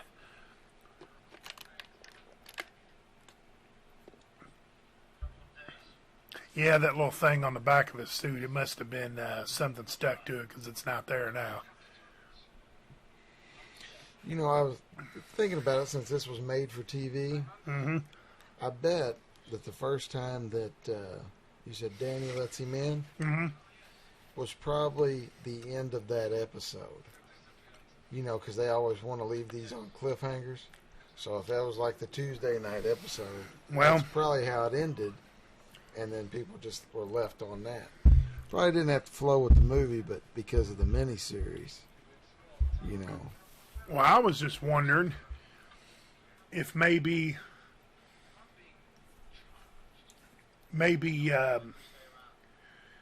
in the made-for-TV movie, because it's been a long time since I've seen that, and I wasn't as well analyzing it then as I am now. I wonder if the movie only showed the first part.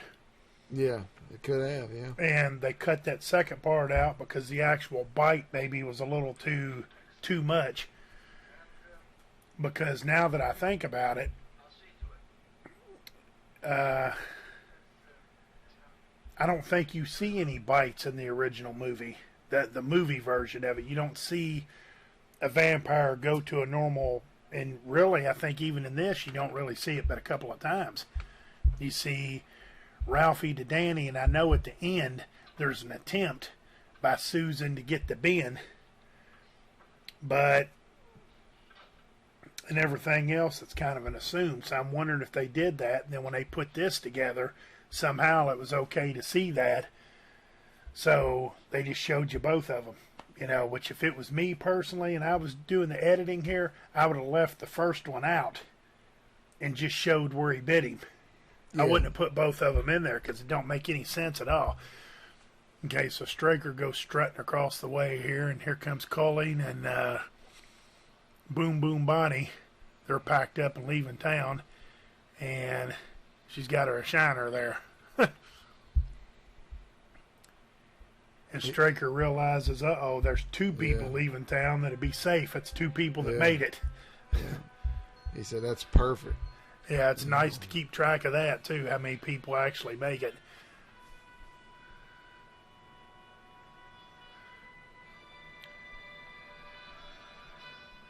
I like how he sees the thing going and he kind of gets excited and he goes running in, only to put the sign out there.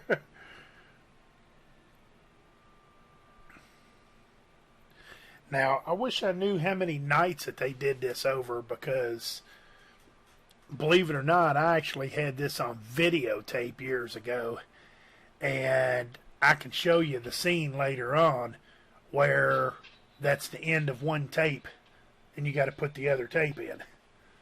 So that would obviously be the end of the episode.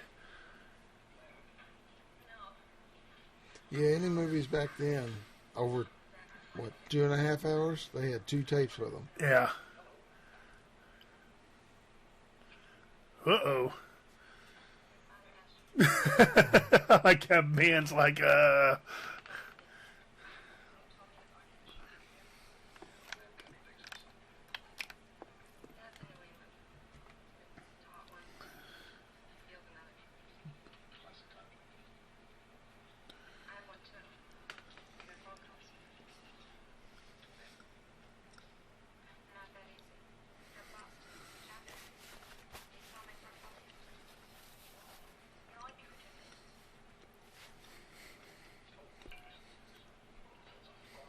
So she's heading out. Yeah, Susan's explaining to Ben that she has to go to Boston for an interview.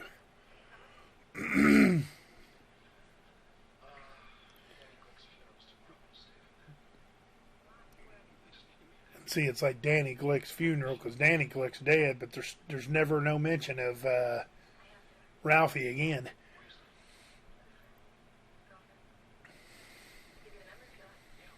And something else I was going to say about the vampire, when you read the things where people try to explain what the vampire is all about, you got to be invited in and all that. Also, they said that usually the vampire goes after somebody close to him. Like Ralphie goes after Danny, his brother. Danny goes after Mark Petrie. I guess Ralphie don't go after nobody no more. He's out of it. And then even the mom that passes out here, Danny goes after her because she tells the story before she turns. She tells a story about how Danny came back to her and said, Mommy, I'm so glad to be home. Susan goes after Ben, and I think Ned Tibbetts goes after, he shows up and talks to the deputy because he's friends with the deputy. And usually and Mike Ryerson goes after the teacher because the teacher invited him into his house and said, I want you to stay here and take care of yourself. So typically the vampire goes after people close to him.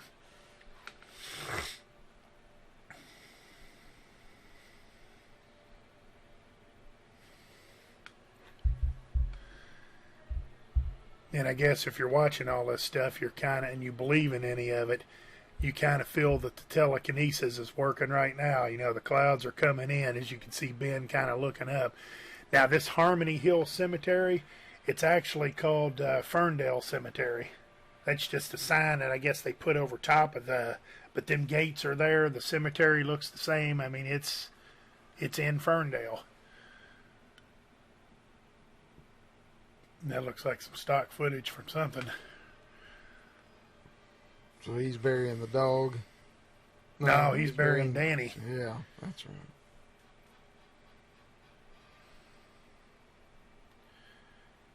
Now, here's something that I don't know. The dog's blood wasn't anything. Couldn't use that. No, I don't. It looked like they just straight up killed him. Yeah. I guess like he was an annoyance. And that's like the most blood I think we see in the whole movie is the blood from the dog. Now, I don't know if Mike here works for the cemetery or if maybe he owns a piece of the action or something. What do you think? We get a backhoe for this? And a backhoe obviously dug it out. Yeah. Do we get a backhoe or a little bobcat or something, make the job a little easier? Maybe. You'd figure. In that picture, it's like something's wrong with his ear. Did you see that? Yeah. Yeah, he's being messed with by something.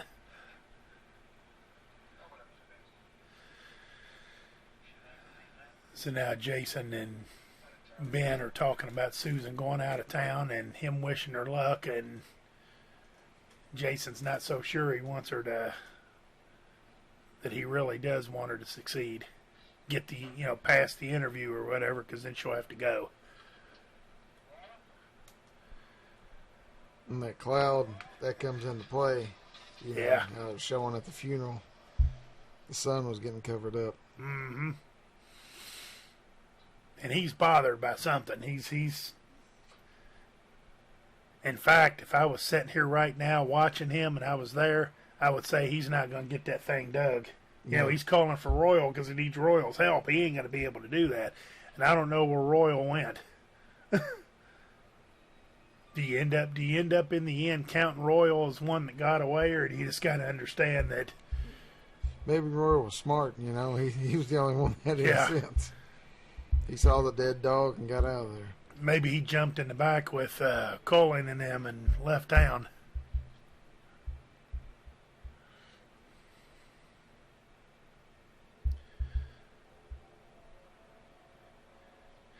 My buddy Joe Davis is watching. Hey, Joe.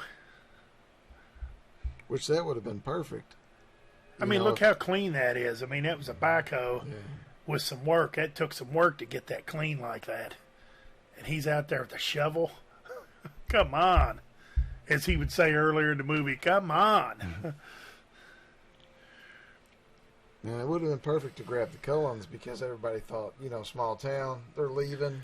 Yeah. They would have just expected they just left town. Yeah. So I never understood why they didn't do that. Now, Joe, when this gets done recording, you'll have to go back and watch the movie and listen to this whole commentary. It's kind of funny with a little trivia in it.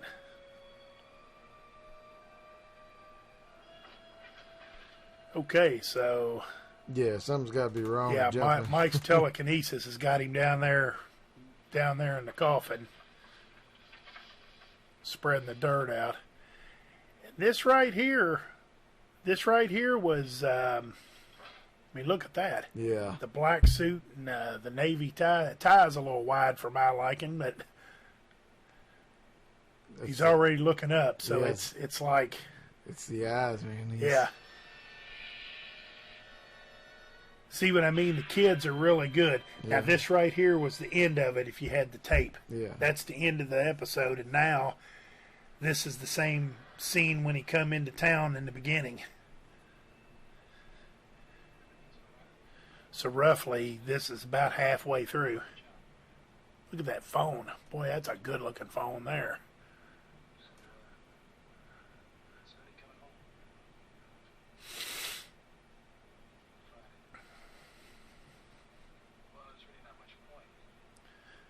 Yeah, that's about right.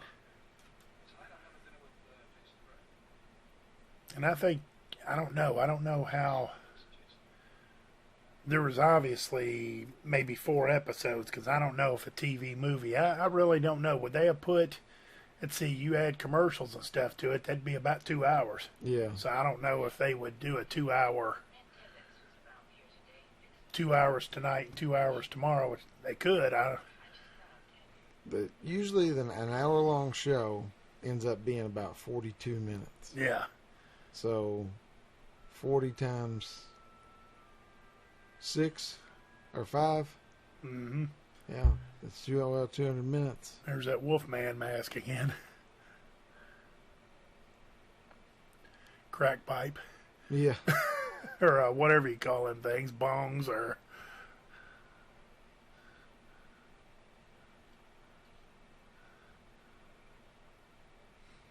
Yeah, and the writer, he's noticed this boy. He noticed him at the funeral. Yeah. He's probably made a connection somehow. He probably don't know that... probably don't know his abilities and his knowledge of what's going on, because he don't even really know yet. My good friend Connie Jones is watching. Hi, Connie. I'm about 3 or 4 miles from your house right now, broadcasting this show. I'm by the Blue Lick Airport. And the mother there that just came, that just said he's got to be feeling something. She played in an episode of Golden Girls. I think she might have been Blanche's older sister or something that she didn't get along with, and so a lot of these people, you've seen them before in different things, and yeah, this dude here looks familiar too. mm-hmm. Man, it's a good-looking Wolfman poster.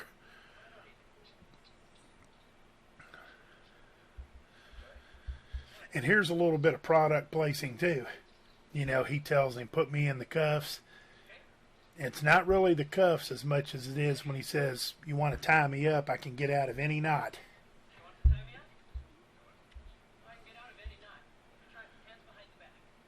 Because later on he gets exactly that. Straker catches him, ties him up, and leaves him for Barlow, and he either becomes a victim of Barlow or he gets out of the knot. Yeah. So that's a little bit of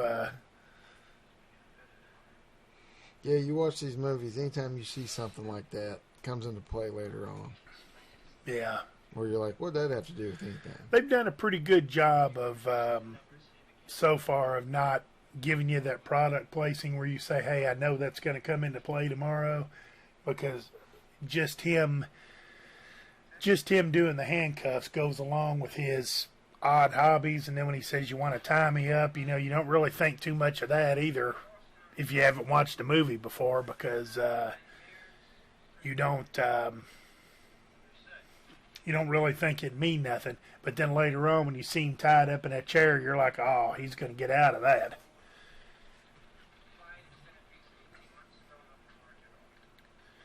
So now the FBI reports come back on Barlow and Straker, and so Barlow's last name used to be Breiken, and he's originally German. At least that's what the numbers, census and all that says, I guess. I like it. I just put the pot of coffee right there on the desk. And he's basically saying that there's no relation between Mears and Straker and Barlow. They just happen to show up here at the same time, and there's no reason why.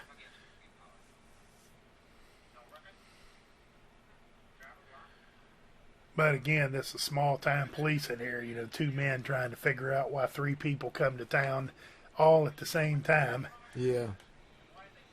And the Marston house had sat vacant all that time, and now all of a sudden you got two buyers that's wanting it at the same time, and then this third partner, nobody knows who he is. Now, is that Weasel back there watching? Oh, yeah. I never noticed that before, that Weasel's watching, so he's watching every move. He's keeping an eye on Ben. Wow, how about her? Yeah, there's the pick right there. She got a bit part. Yeah. God, even her buddy that walked by, we didn't see too much of her. Here comes Mike staggering in.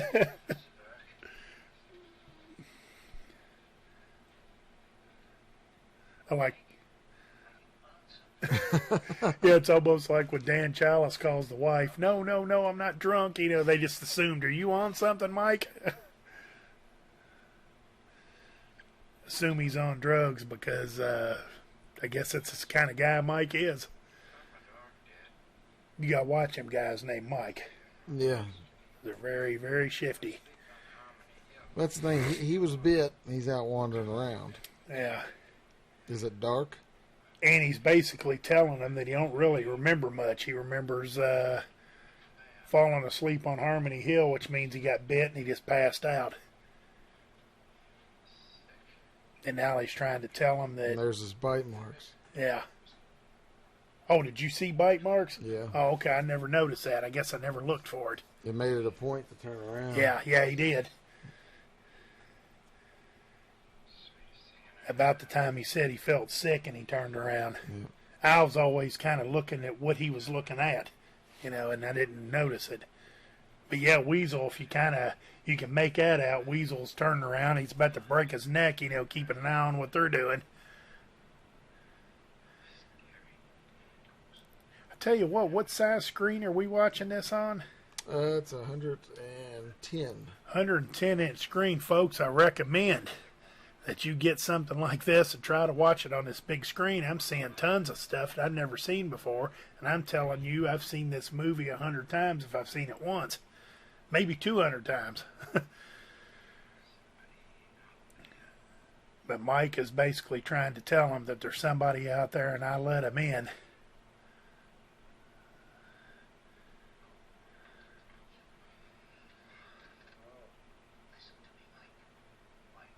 And he don't really know.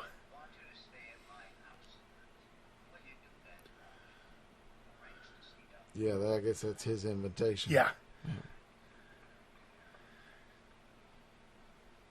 And until I watched this at one point and was older and kind of understood a little bit more and had many horror movies under my belt, I realized that whole invitation thing. So it made more sense to me when Mike is after Jason here later on and Jason says, get away, go away, and then he says, I revoke my invitation.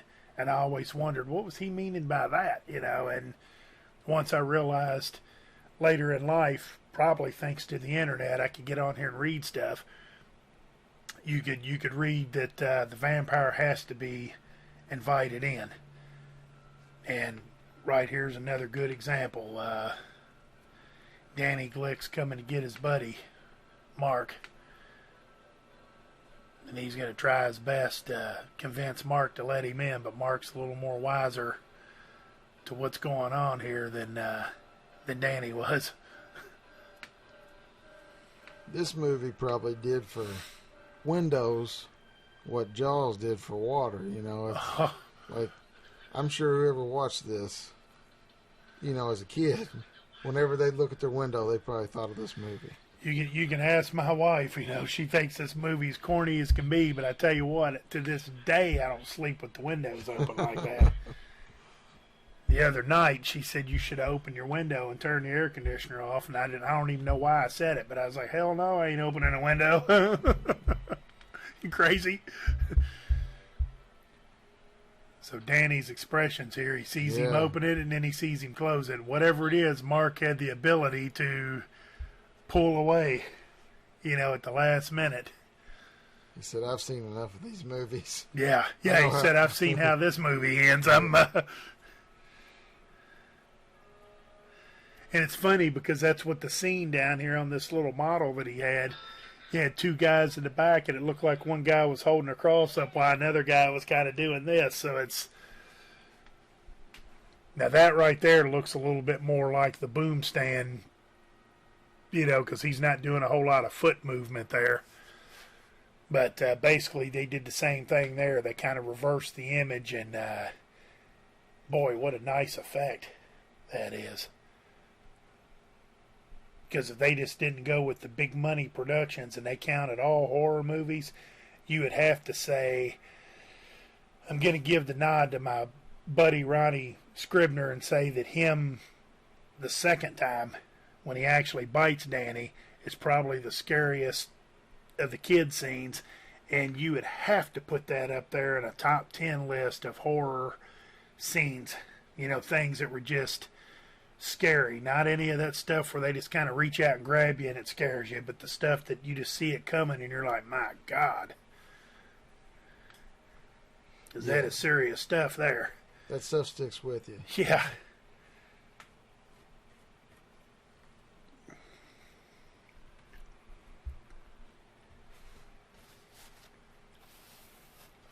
So Mark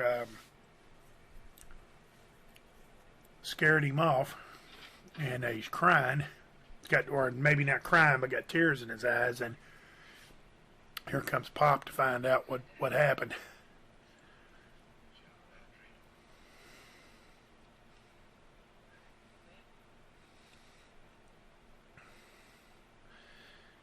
And I never knew that. I never knew if Mark really thought he had a dream or not. You know, here later they incorporate the local priest. They bring him in to talk to him, and Mark insists it was not a dream. You know, he's 100% sure that was not a dream. And I don't know if he's just trying to bullshit his dad because he knows his dad won't believe him, or if he needs a little time to think it over. Because he keeps looking at that cross, and if it was a dream, he wouldn't have the cross in his hand. Yeah, probably a little bit of both, you know. Yeah, that would be unreal, you know, even if you followed stuff like that. He probably knows, like if I tell him, there's the marks. Yeah. He's like, if I tell my dad, he's not going to believe me. I like it, come in.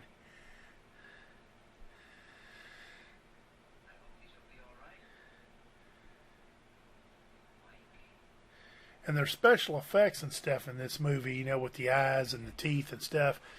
It's really, really good in this movie because all these vampires look good. You know, I keep talking about how Ralphie looks so good, but they all look good. All the ones that turn and actually have a little bit of a role in the movie, once they turn, they all look good. You know, even the mom looks wicked as can be. The Danny and Ralphie Glick's mother, you know, she looks pretty wild.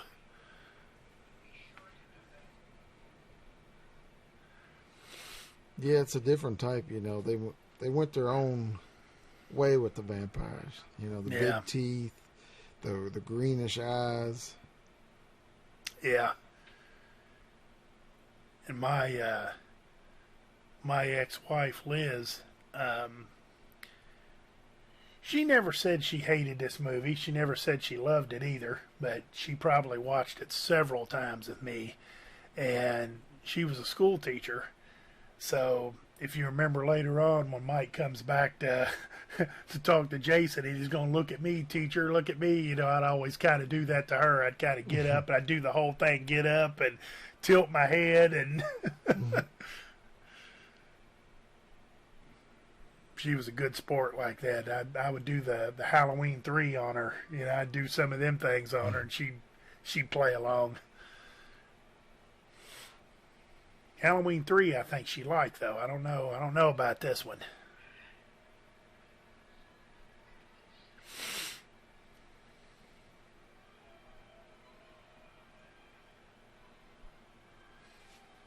I guess he's just having some dreams, some insights. I don't know if he's having dreams or if he's going through the same thing that Mike did when he was digging the grave or whatever. Just something kind of irritating him or something, because he's hearing. He tells Ben later on that, you know, he hears laughter and he heard him invite somebody into the room. Now, here's something I want you to see, too. Listen to this time frame here. I think he tells him what time it is.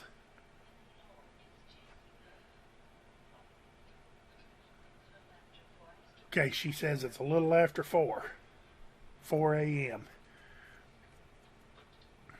Okay, and he says, wait a minute, you know, basically, let me get her shirt or something on and I'll be right out. Get my smoker's jacket on or whatever.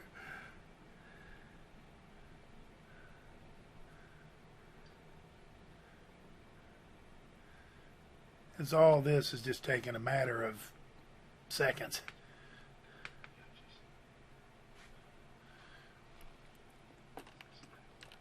And Jason's the boy. No, Jason's the teacher. Oh, okay. You know, his buddy, you know, is the only guy that really believes.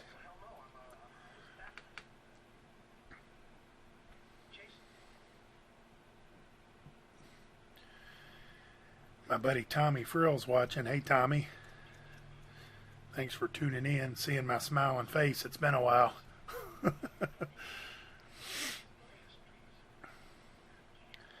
Okay, so basically he's wanting him to come over. Now look how dark it is, 4 in the morning, remember? He gets over here, and you got to assume, since this is serious business, what do you want me over here for? Let's go up to the room and check it out right now. You know, I've got the crucifix. You've briefly told me the story. Let's go check it out. 4 in the morning. And you done seen how small the town is, so it took him minutes to get there. Yeah, so you're looking probably about, what, 4:30 right now? Maybe, probably 4:30 would be a good guess. 'Cause all the lights are off.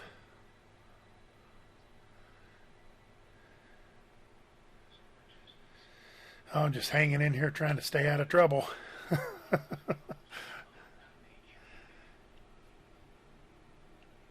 So he says he's made sure the doors are locked and everything. To keep in mind, 4 a.m., 4:30.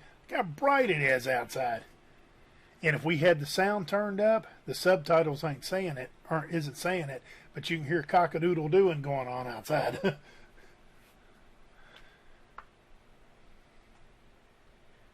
I'm not so sure. I wish I had some friends in Maine that could let me know. You know, is it bright as it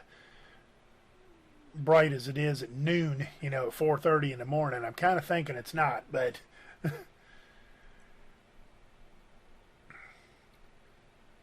So, Ben, upon Jason's request, you know, is coming over here and checking out what he told him. And they found out there's no pulse, a single blood drop on the on his clothes there, and no bite marks.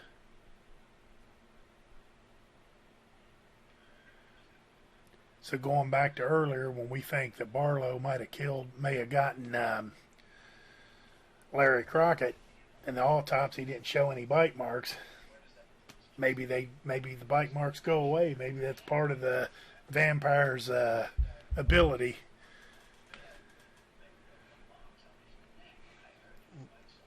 Yeah, I know they're supposed to. I mean, that's why they live so long. They're supposed to heal really fast. So. Yeah, and that's what Jason meant by when he said, "But Ben, what about all this stuff?" And he says the marks, because he's seen the marks before he went to bed, and then maybe a short 6, maybe 8 hours later, he comes over there and the marks are gone.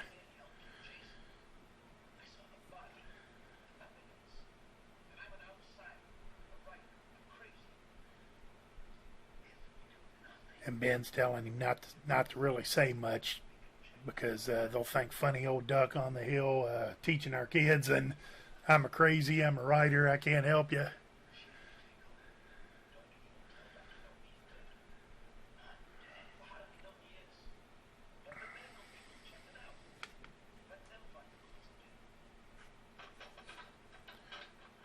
Another one's rolling out. Yep.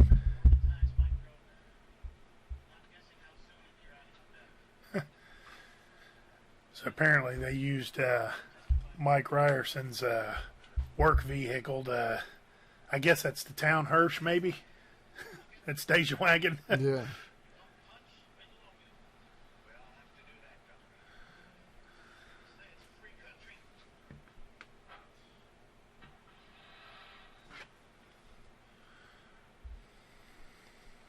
So now, bodies are picking up. Yeah. Weird stuff's going on. And now it's time to incorporate the doctor one more time. Now it's Jason talking to him. Ben couldn't sell him on the idea earlier, but like you said, the body count's starting to tally up, and things aren't looking normal.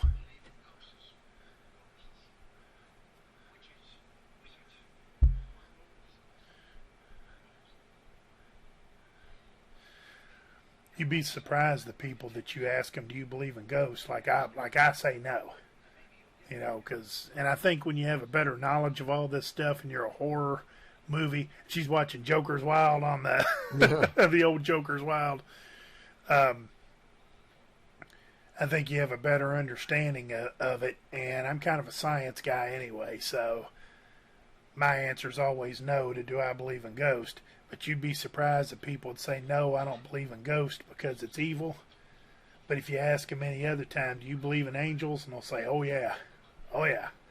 And it's like, if you believe in angels, don't you have to believe in ghosts and stuff like that, too? Because it's kind of the same deal. They're just kind of fighting for a different cause. Angels, demons. Yeah, you'd have to believe in it all.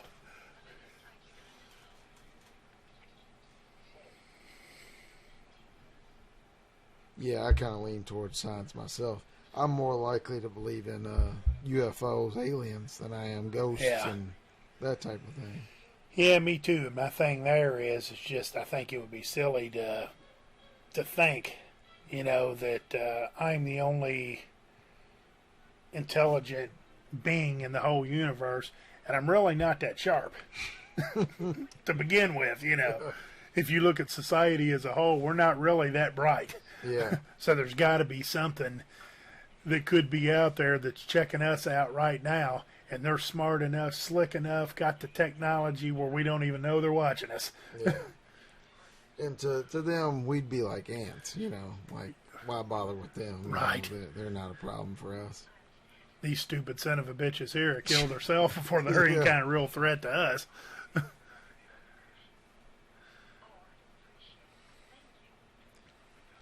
So he's all opened up now.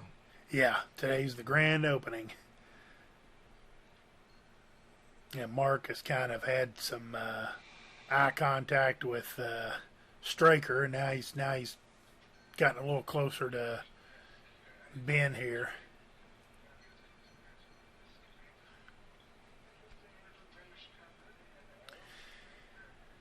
There's just so many good points in this movie because Ben and Straker's finally going to have a talk.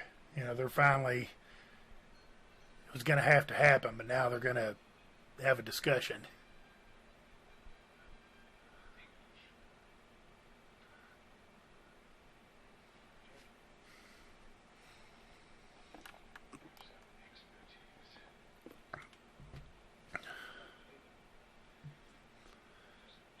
And just looking at James Mason, the way he's just kind of standing there, that guy's great. They couldn't have picked a better person for this role. Yeah, he nailed it.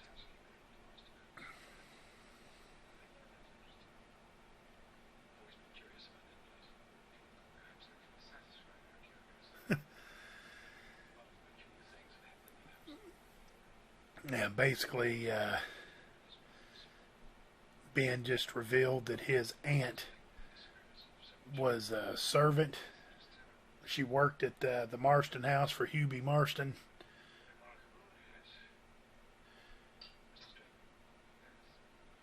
Wonder what the actual story was before that. Like I'm sure Stephen King.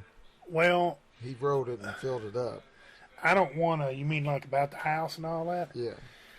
The story in a book, and again, it's been many years since I've read it, and I'm probably going more on what I've heard other people say, you know, in my groups and stuff that I've talked to.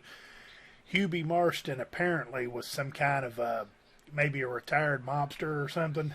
Maybe is what the way the story goes. And that he just kind of hid out in the Marston house. He just kind of went to Nowhere, USA, I guess maybe to retire from being a mobster. And but before we keep going on that, Eva Miller told Ben earlier that Ned Tibbetts was around there fixing a toilet and was threatening to fix him. We hadn't heard from Ned in a while. It's been a good half hour since we've seen him. But apparently this Hubie Marston was a retired mobster or something. Mm. And the guy that actually built the house, I think Jason tells the story early on. Yeah, I'll kind of pass on her. But I do say I like those old polyester, 100% polyester nurse uniforms. Man, I wish those would make a comeback. He just got him with one punch, man. Yeah. That's all it was. KO. And then the doctor here tells him, pretty good beating you took, fella. But Joshua Vaughn is the guy that built the house originally. And as the story goes, you know, Hubie Marston killed people. Kids come up disappearing. Joshua Vaughn had kids come up missing, and he killed a servant and poisoned his wife or something, and then hung himself in the closet. And that kind of leads to the whole thing of the Marston house being somehow attracting evil, or maybe even turning good into evil. And I guess that's kind of what Ben's writing about.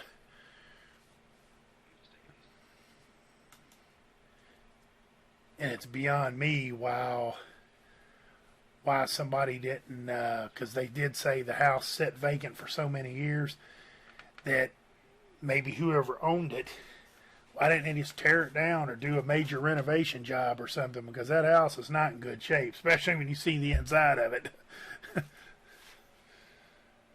I could see why it wouldn't sell very easy. So now we're back to Jason Burke's house, and he's reading The Legend in the World of Vampires, or I guess that's The Legend in the World of Vampires. So he's learning up on, using Beverly Hillbillies term there, he's learning up on vampires. And now he hears something that's kind of crazy. We got to assume that Mike Ryerson either hasn't had his funeral yet, or at bare minimum, he's at the funeral home being prepped. Yeah. And, you know, the invitation, I guess, technically still stands, right? Yeah. Oh, yeah. You can come by my house anytime, or Yeah. that's what he said.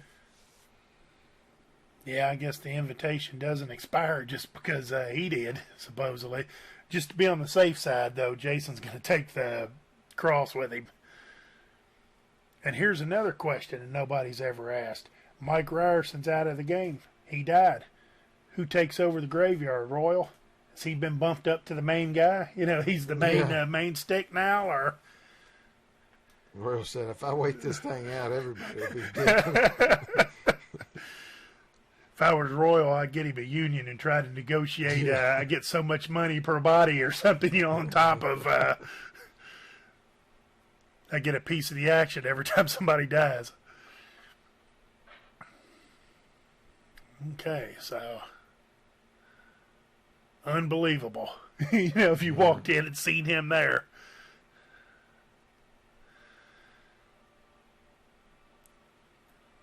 And he's dressed very similar to the way he was dressed earlier, except I don't know if that single blood drop is there or not. I see something that looks like it could be, but I think it might just be a wrinkle in his shirt or something. But boy, he looks good. Yeah. Yeah, that's creepy, man.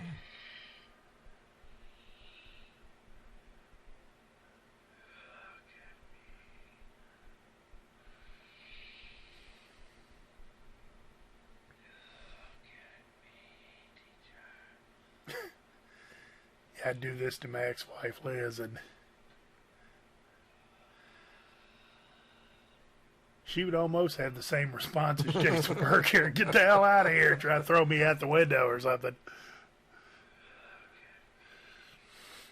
Yeah, I like how they did their teeth dirty. Yeah, they look dirty and nasty, and usually vampires have the pearly whites. yeah. That looks scarier to me. The old dirty, kind of gnarly teeth. And I'm kind of like Burke, I would be like, my God, Yeah. if I seen that.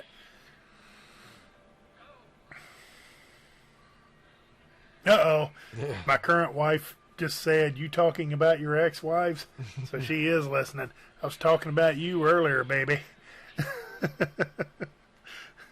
All good, though, of course.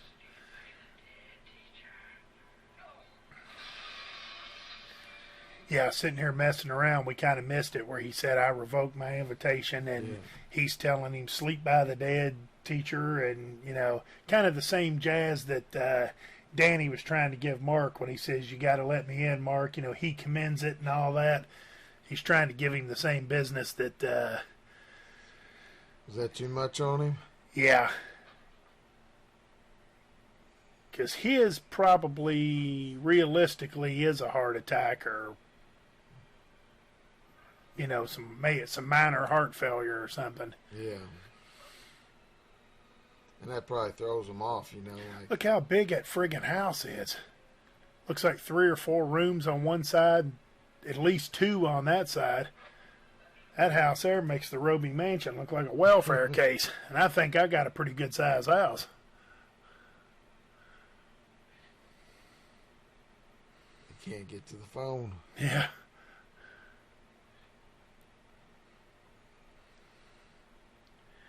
I know this is kind of stupid, but wouldn't it have been simpler to stay in the room that he was in and just use Mike's phone? Okay,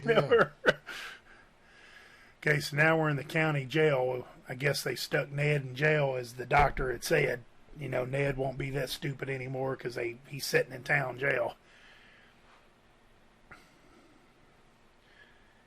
And I don't know, what's our count here on our time? Where we're at in the movie here. I'd say right at 2, a little bit after maybe. Let's see.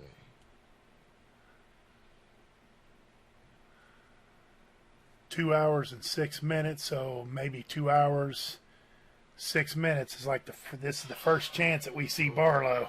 Yeah. So I was right. It's about 2 hours before we even see him, and we don't see that much of him. And if you're a fan of horror movies, and I'm sure you are, people watching, I know he is. Basically, Barlow is a Nosferatu, the old silent movie from like the early 1900s, German movie. That might be why they said that Barlow was German, changed his name from Bryken. I never made that connection till just now thinking about it, but he's basically a spitting image of Nosferatu. And in the book, he's more like Barlow in the remake that they did in the 2000s, because he's like a suave character. He talks, he does his own bidding himself, where Straker kind of does more of the talking for him. And he doesn't talk, In this one here, Barlow's just monster. So in the book, he's more vocal. Yeah, in the book, he's suave, he talks. It's more like a Dracula character, sort of. He's more like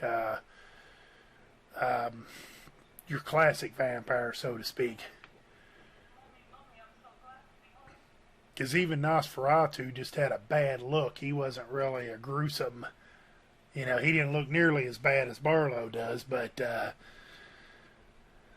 that's the City General Hospital. I'd never noticed that sign before either. I didn't know where they were at.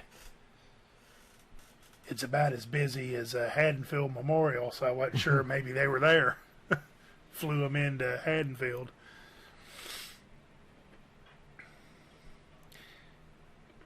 So now they're at the hospital, and Ben's getting out. Susan shows up, and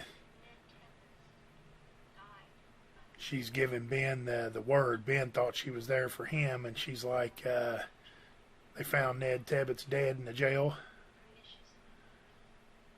Pernicious anemia, of course. And now they're saying the Glick boys, but they never did find Ralphie. Ralphie was a missing person. They never found him. Yeah, he's still out there. Yeah, and he's not going to go to the funeral home and lay down in a coffin and let them do an autopsy on him. And then she's saying Jason Burke had a heart attack, but he's stable. And I don't think Jason Burke makes another appearance. I'm pretty sure of that. I think Burke's out of it. I think right now Ben is telling Susan, to get your mother and anybody else you can, that you can talk them into it and get out of town. She told him he said go to Boston. And I guess Ben's going to try to get her father, which she said he wants to talk to you. So now he's on board, baby. He wants to talk to the doctor, and the kid, I think, just kind of falls in their lap, and he ends up a part of it. But I think he wants it to be the doctor and the constable and maybe the deputy, and they try to figure out what's going on. Yeah, at this point, that's one thing that if you're going to be a vampire in the town, they're not being very inconspicuous, because the body count's going crazy. Barlow just must be hungry, man. Yeah.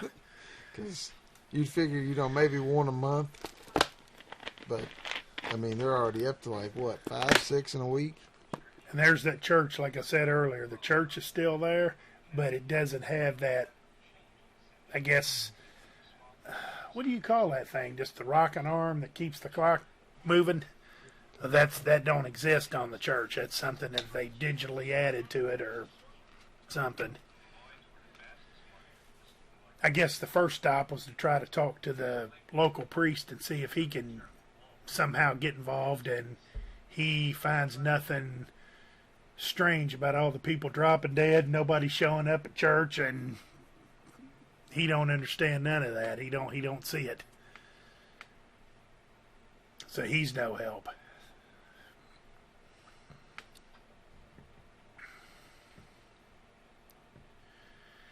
And I know you got to get the movie on the ball here. You got to get it moving, but it's always nice in these evil movies where you can get the church involved. All those movies like The Exorcist.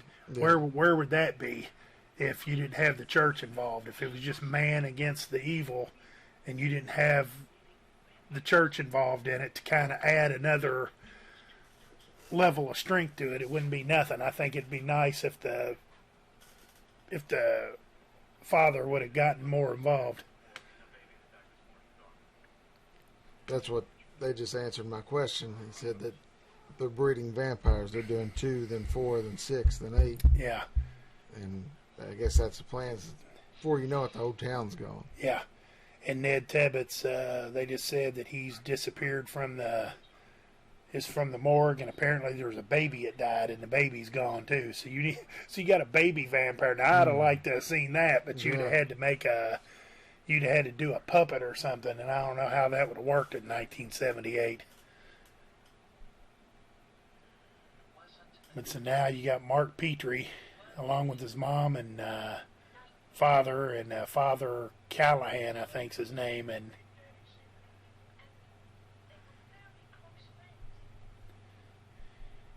Danny's kind of Mark's kind of sticking to his guns here. You know, he's keeps saying it's not a dream, and the mom and dad don't know what to think, and even Father Callahan's kind of, let's don't make any judgment. He's just trying to get some facts, and he's not being real hasty, but the two parents they don't know what to think. And now I guess we've got some more telekinesis here that was making the phone ring and making the light go real bright and glow, and now they're having like almost like a tornado type of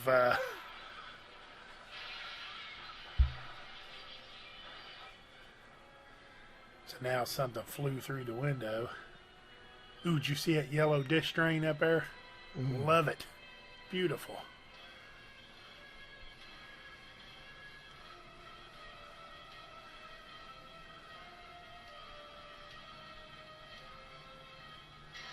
Wow.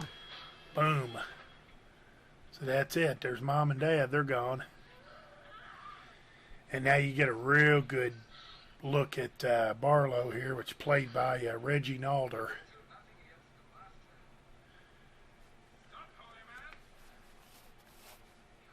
I like that. Stop, holy man. We'll cut the boy's throat. Back, holy man. Back, shaman. Back, priest.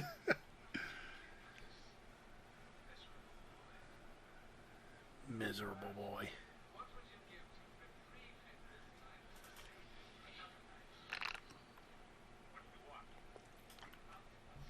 And it's funny because Barlow, and now he refers to him as the master. Yeah. The master's in complete control. You know, Straker's doing the talking. He's trying to negotiate the deal here. We'll let the kid go if you want to face off with the master, which this is what I was talking about, but it's only just a brief amount of time. You've got two extremes. You got the extreme evil versus the extreme good. And Straker's proposed the idea. It's your faith against his faith. You know, will your faith be enough? Can you do it? And part of the deal is he wants him to throw away the cross, and the priest is going to double cross him here and go forward with the cross. And I like how Straker's just kind of laughing at him. You know, you're a priest. Ah, come on, buddy. And even the father's kind of like, oh no, this ain't looking good. Yeah, he knows. Yeah. I actually, the two ways you said the book, he was suave and talked or whatever, I actually prefer this way. I think I do too, because I just do. I like my monsters to be as inhuman as possible, but not too over the top. Yeah, to me, this setup works perfect because he's scary. Barlow's frightening when you see him. Yeah. But you can tell that Straker's like, he does the talking. Yeah. You know, and he's got his part. Mm-hmm. But like you said, the whole time you know Barlow's running the show. Yeah. I like this way better. Yeah, I think I do too, and I'm not 100% sure, but I think that might have been Toby Hooper's doing. That might have been his interpretation of what Barlow should be. I like it. Yeah. Because like I said, the book, you know, he was more suave and cool, collective, and you know, it would be like us negotiating a deal or something. You know, you'd be making a deal with him, and he's probably going to slick you out of something. Yeah. And, you know, because that's how the old Dracula was. Dracula was pretty suave, and while his telekinesis was going to work, you know, he was BSing you as well, you know, and he had all that going for him. And I like Barlow's character in here, the Master. I like it much better the way it is. Because you really kind of got two evils. You know, Straker's a bad guy too, but he's a different kind of bad guy. And so you actually got two people to root against or root for, depending upon. Yeah, and to me, if you make Barlow that vocal, it takes away from Straker. Yeah. You know, whereas in this, he don't speak at all. Yeah. So it's, when you see him show up, it's like he's a monster. Yeah. You know, this guy's. Yeah. And right here, what we're looking at is Marjorie Glick. You know, the Glick boys' mother. Earlier on, we seen her collapse in the kitchen, and she tells the story of how Danny come back to see her, and he said, "Mommy, Mommy, I'm so glad to be home," and that was his BS. And of course, the Glick boys are always welcome in their own home, so you know there wasn't no problem there getting to the mom. Now, meanwhile, what happened to the dad? And that's But- what you said earlier, that they'll go back to their relatives or people they know. Yeah, closest people to them. And it's probably because they play on their emotions. Yeah, You know, like Mom will let me in. yeah. You know, Well, in that case, you know, Danny and Ralphie both probably had an open invitation, just like Mike Ryerson did. But even then, she's going, "Danny, Danny, where are you, Danny, darling?" You know, and screw Ralphie. You know, screw the baby. You know, the kid that come up missing. Screw him. yeah. And again, if you're just tuning in, and don't look like nobody's tuned in, but if you're kind of listening to this late, I want to repeat that this lady here playing Marjorie Glick might have seen a little beeve there if you paused it and slow moed it. But man, she looks nasty.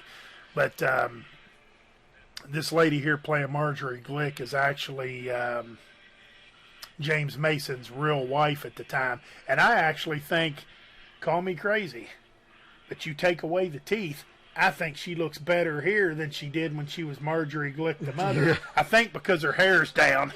And in the other one, she had her hair up and kind of like some kind of a beehive or something. Now the doctor knows. He's like, man. And now the doctor knows for sure. He knows what's up now.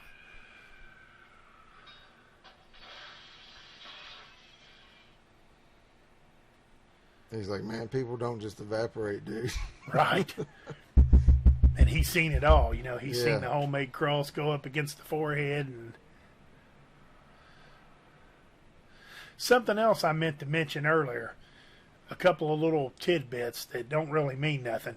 But Ben, in that Jeep, tries to shut the door like a dozen times, and he never shuts the door. He tries to slam it, and the door never shuts. A couple of times he's driving. Even Mike Ryerson and Ned, when they're in that hauling truck, and they're getting ready to do it too, nobody can drive. It's like you'll hear a horn blowing several times, and people, you know, turning over because they can't drive. Yeah. But right now, the doctor here, see,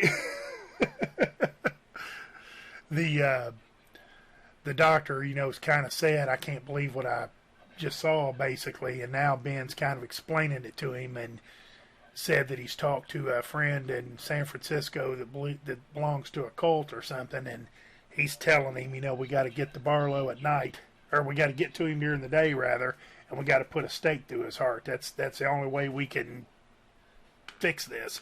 Yeah. Well, that's what he just asked. He said, why'd he come here? Yeah, I said, because you're isolated, you're somewhat inbred. yeah.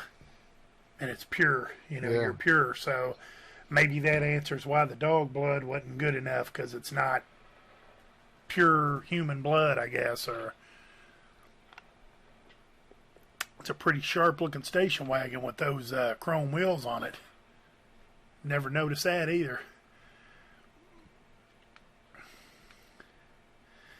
And apparently Susan's got a two-door, and I think it's a Pontiac there on the front of it, but it's a Pontiac version of a Nova. You know, like GM had the Chevy Nova. We'll have to figure out what the Pontiac version of that is.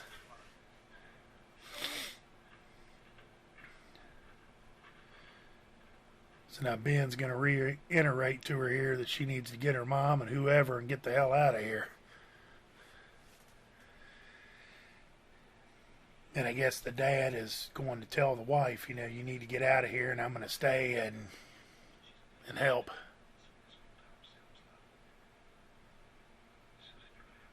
You can tell he's starting to get exhausted, too. Oh, yeah.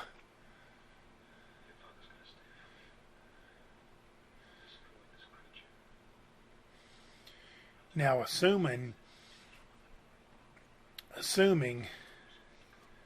that, let's assume that this was real.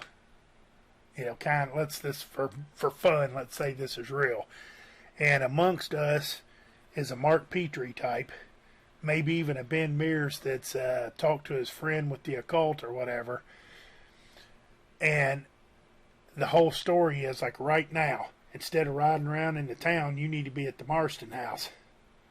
Yeah. You know, going after Barlow. Don't wait until it gets dark and then try to fight the fight.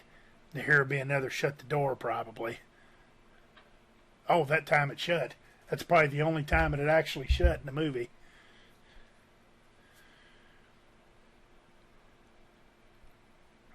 So I guess Ben was going over here to the constable's office to try to get the constable on board. And they think he's got, but he's just snoozing, right? I was going to say, what's the deal here? Too much booze or just taking a snooze?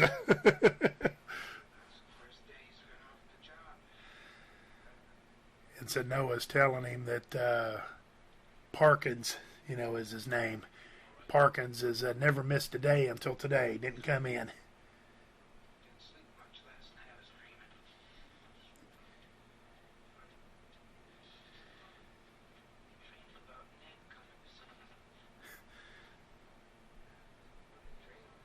So he was dreaming about Ned coming to see him, and by this time everybody kind of knows what that dreaming means. You know, I was dreaming. That means that you thought it was a dream, but really it's not.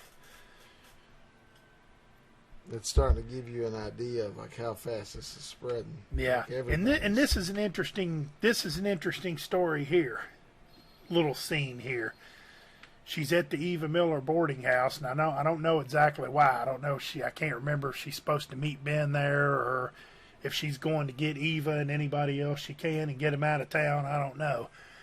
But she talks to Eva here, who seems pretty much out of it. But we don't know if she's turned or not. And then she tells the story. And guess who she tells the story about? Weasel, you know, her ex-husband. That was another product placement. If we didn't know Weasel was the ex-husband, he was still living there, you know, it wouldn't make much sense to us. And she almost looks like, because she kind of sneaks up on him. Here she comes, because I can see her through the crack of the door there. She's kind of standing there, I guess, waiting on her cue to go.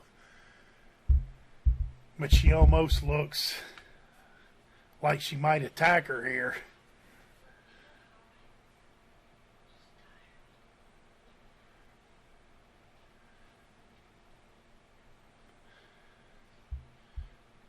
Everybody's tired and having dreams. Yeah.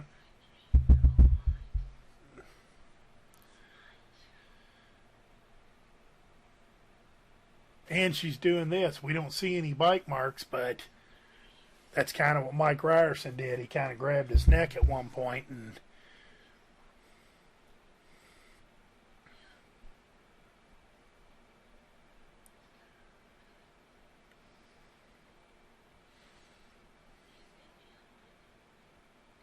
kissing me on my neck.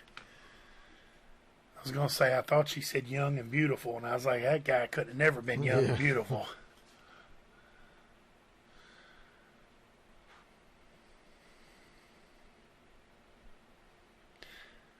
See, right here, she kind of looks like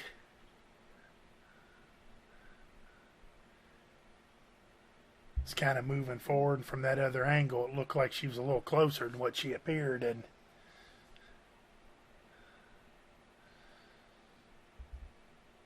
I think I'd have liked to have seen her turn, because they could have done her up, but I guess she would have probably looked more like Marjorie Glick, and they already had one that looked like that, so... Yeah, in that moment, it's kind of tense right there, too. Yeah. Where you look at her and you say, man, is she going to get her, or is she going to, you know, what's going on? Yeah, and Susan here doesn't really know. The only thing she knows is she knows the facts that the people are dying, and she knows what her dad has said, but she really hasn't come in any real contact yet. She's taken Ben's word for it, and she hasn't seen anything yet. That's the closest to anything that she's seen.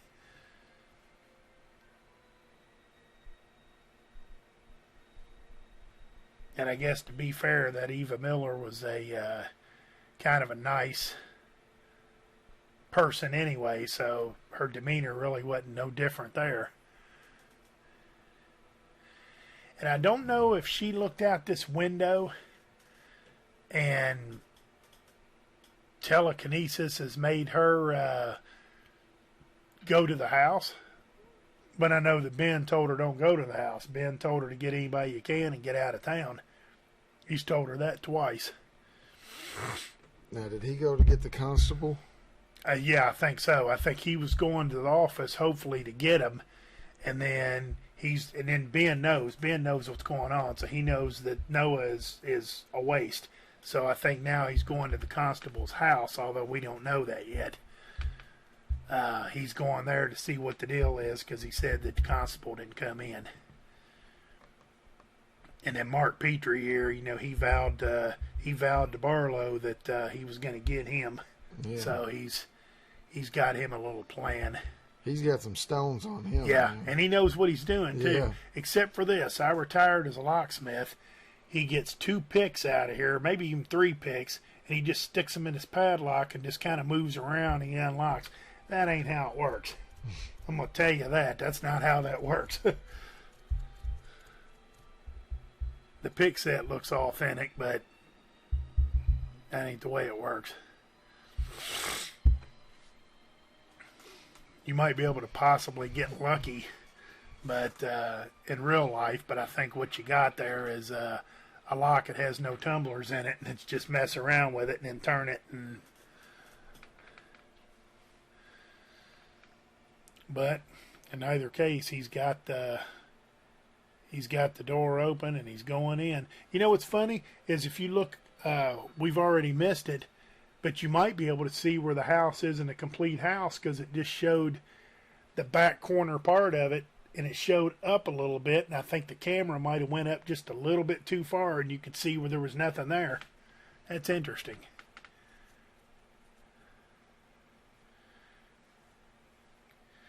Yeah, to have Barlow in his house staring him down and saying, "I'm going to kill you," Yeah. That's pretty ballsy. Yeah, you're right. He's got some grapefruits. Yeah. I was going to say some major chicken McNuggets. I don't mean the little 49-cent ones at Burger King. I mean the giant ones because... and then to actually follow up on it, man. Yeah. Not just say it out of anger, but he's there to kill him. Yeah, I was never really big fans of my mother and father anyway, so, I don't know if I'm going to try to avenge their deaths based on what I just seen. Yeah, look how nasty that place is. Oh.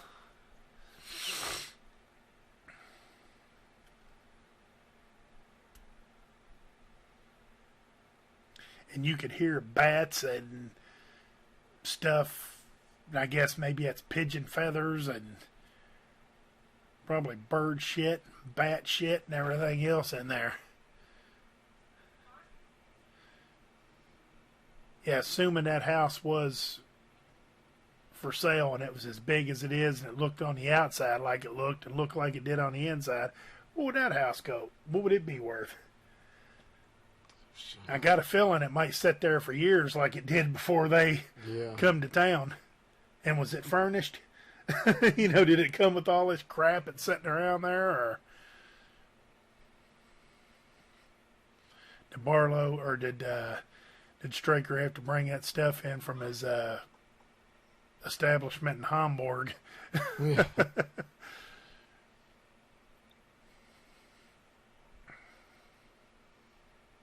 Yeah, all those feathers. It's kind of like they're doing like snow. Yeah. Like you'll see a feather or two fall. See, if I was her, I'm almost like a borderline germaphobe. And if I would have walked in there and seen all them feathers and all that crap, I'd have been like, I don't know, man. I think I'm out. Yeah. Oh, yeah, I'm definitely out when I see rats the size of alley cats. Not to mention, it probably smells horrible. Oh, yeah, I'd have to. And you look over there beside the steps, it looks like there's like little small animals that are like got a spike going through them or something, and you got all these.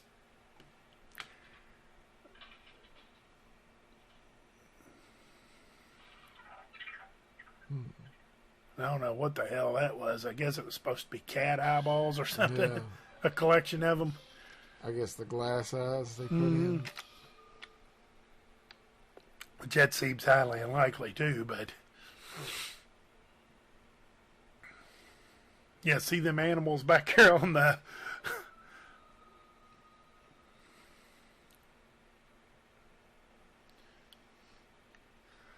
Another movie, vampire movie that I liked. I don't know if you're a fan of it.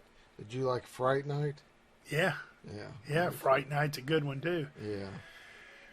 There's not, I hate to say this, but I even watched the Twilight movies at one time, and I mean, I guess for considering I was watching it with a couple of teenagers at the time, it was watching it, you know, they were kids of a gal I was dating. I even kind of liked those a little bit for what they were, but there's usually not too many vampire movies I don't like.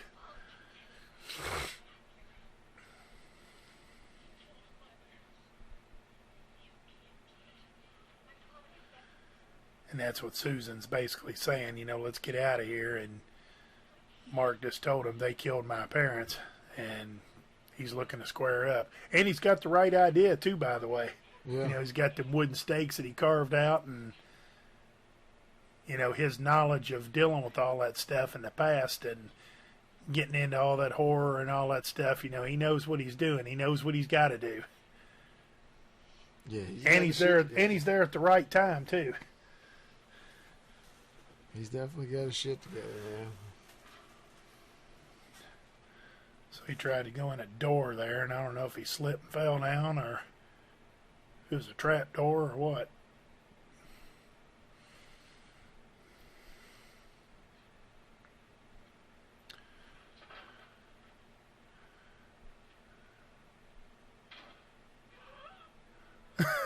I like that.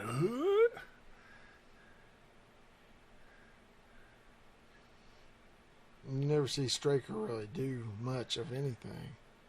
No, but whatever he did, he took care of Mark. Yeah.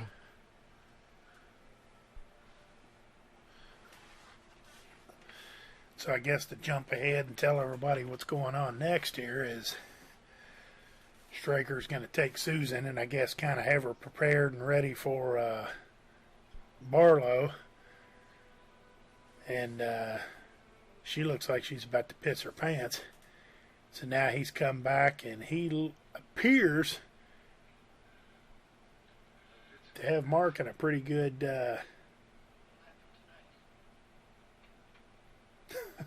it's not a bad question, Bert. Yeah. I like that. Ah. Let me get the pigeon feathers off my suit here, and then I'll tell you.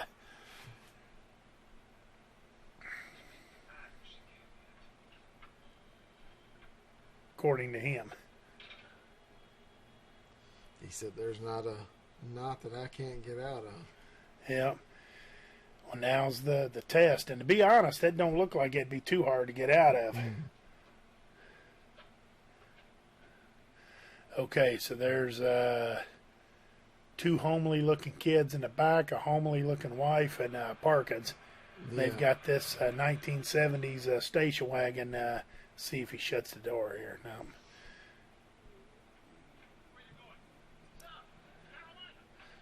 I meant to ask you. I was going to ask you, what state did he say he was going to?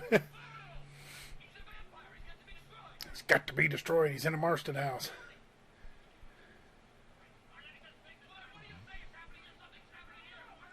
The family's just in there like, what the hell is this guy talking about? Right. But they know they're getting the hell out of there. Yeah, whatever it was, Pop just said, we're getting the hell out of here, and everybody's on board. They packed up pretty quick, and that's a country squire station wagon. I don't think they could get another item in there if they tried.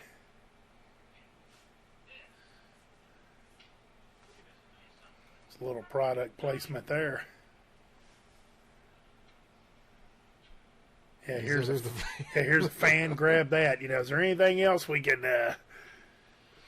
So we're out of here, Bertha. Yeah, yeah. Hey, you know who that looks like? What was J.D. Hogg's wife? Oh, The it was Roscoe's sister, and he kept saying, "When I married your fat sister." What was her name? Lulu? Lulu, yeah. Is that what it was? It was a Lulu hog?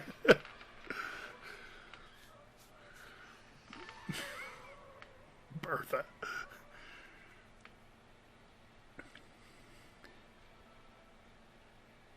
Yeah, all that stuff looks real nice, but you see how he's just kind of moving around real easy? Yeah. His arms, he's just moving his arms out.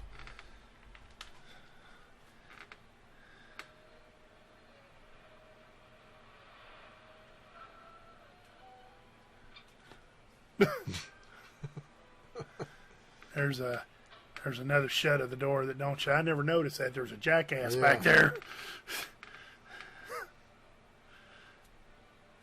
I'd rather say jackass than donkey.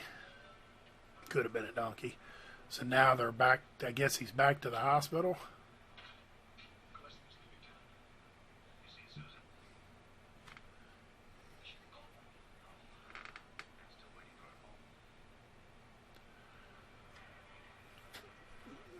He's hauling ass now. Yeah, and then all that stuff right there we just seen, that's still there too. You know, them bushes and big trees or whatever.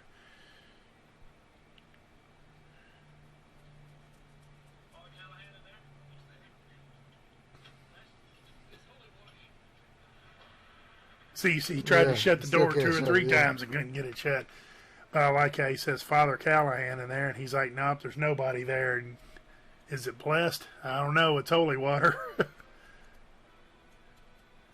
I don't know how that works either, but maybe it was pre-blessed.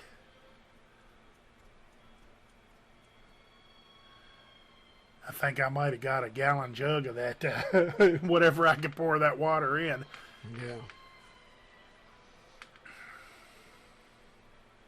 You know what I just thought of it.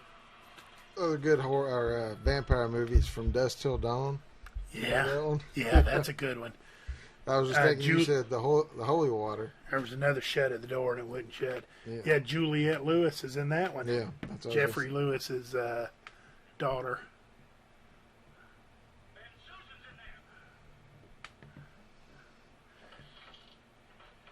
Well, you said I would have got a gallon of it. It made me think in that movie where they put it in the super soakers and they had it. Hey, there you go. Yeah. Yeah. Here's a little bit of trivia. Did you know, you said super soaker. The inventor of the super soaker was an African American. Really? Yeah, it's kind of cool. Well, anyway, it's kind of funny that Mark comes running out the door, running out the front door like he's running for his life because he just got loose apparently. And Ben grabs him, stops him, and says, "You get out of here, run." You know, and it's like, what in the hell did you think I was doing till you stopped me? I would have been already down the hill and almost down to Francis Street by now if you wouldn't have stopped me. And when the Glick boys were going through the, my friend Melissa's watching. Hey, Melissa, it's a little late for you, isn't it, dear? 1:16 a.m. I'm glad to see you watch this mess of a show I'm doing here.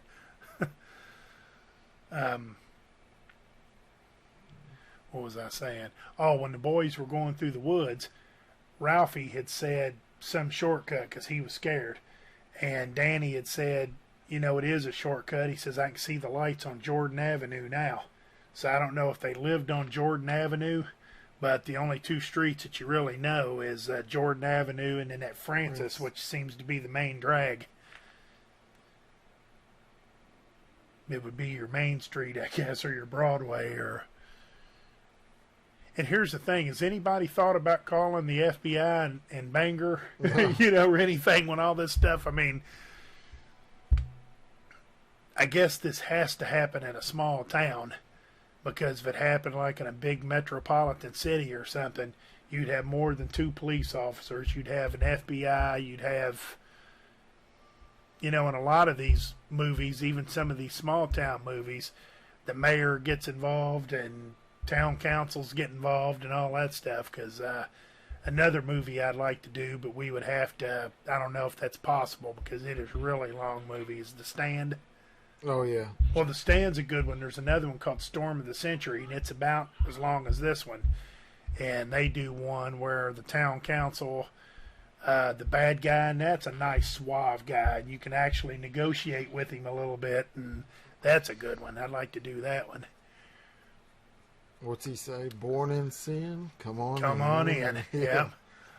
Born in lust. Born in lust. Go to dust or something. I can't remember. He's got a couple of different lines. So the doctor is followed the noises. He's now ran into Straker. Now you said Straker don't really do much. Now watch this. Picks him up off the ground, you know. Yeah. And I heard another podcast show where somebody had said this. Was it a Tobe Hooper in one of the Chainsaw Massacre movies where they did an angle like that where you looked up and you looked straight down at what was going on? Yeah. I think somebody had mentioned that's obvious Tobe Hooper influence there. Yeah, where Leatherface hung him on the hook. Yeah. And so now Ben Mears has got the gun that the constable said, here, have this gun. Maybe it'll do you some use. Yeah, and you can tell with Straker picking him up like that and him getting shot right here, there's something else to Straker. Yeah, because the cult guy, I don't know if the cult guy told Ben this or Ben just kind of interpreted this on his own. But when they said, you know, when the doctor said, how do we kill Straker? And he said, Straker's mortal. He's human. He's just the thing's bodyguard. This guy can be destroyed easily. And by how he picked that 180 pound man up and just picked him up and threw him aside, and how he took 6 shots to the gut here and seemingly didn't bother him until he got to the bottom. Not exactly mortal, but... And if you watched earlier when they were in that kid's room, they were talking about what a ghoul is. And he said a ghoul's just, I forget what he said, but it feeds on dead things. Feeds on dead things, robs graves. Yeah. You know, he said something about that. And that would make sense because Straker's hanging out in the cemetery. So Huh. maybe that's what Straker was a ghoul. Yeah, maybe it was another one of those, not exactly a product placement, but maybe an ideal placement. Yeah. Might be a good way of putting it. And so now, I guess Straker, for whatever reasons, he's removed the stairs there, because now you're down there where the Barlow was originally at. You know, when they put his crate down there, and now the stairs are gone. So Straker purposely did that for whatever reason.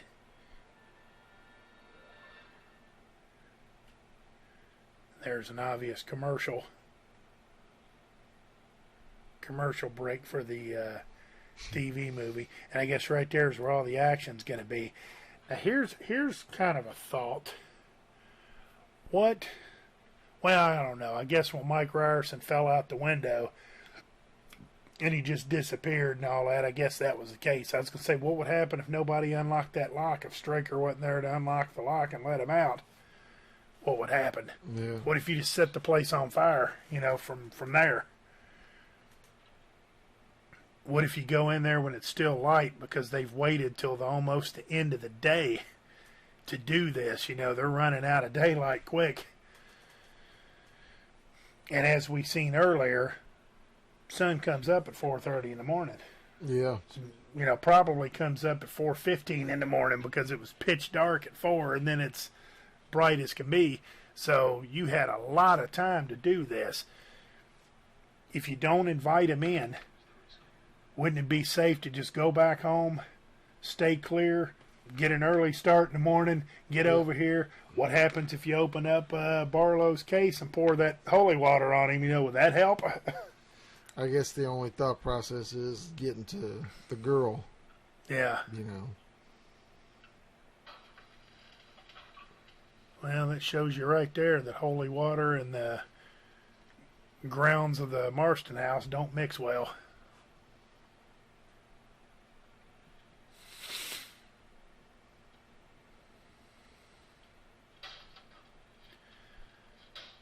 Now, I don't know if vampires can hear very well, but you got to hit the lock, bub. Mm-hmm. And it don't really work like that either. You know, again, locksmithing, I can tell you, you don't hit it with a little hammer and bust it off like that. But the script called for that, so.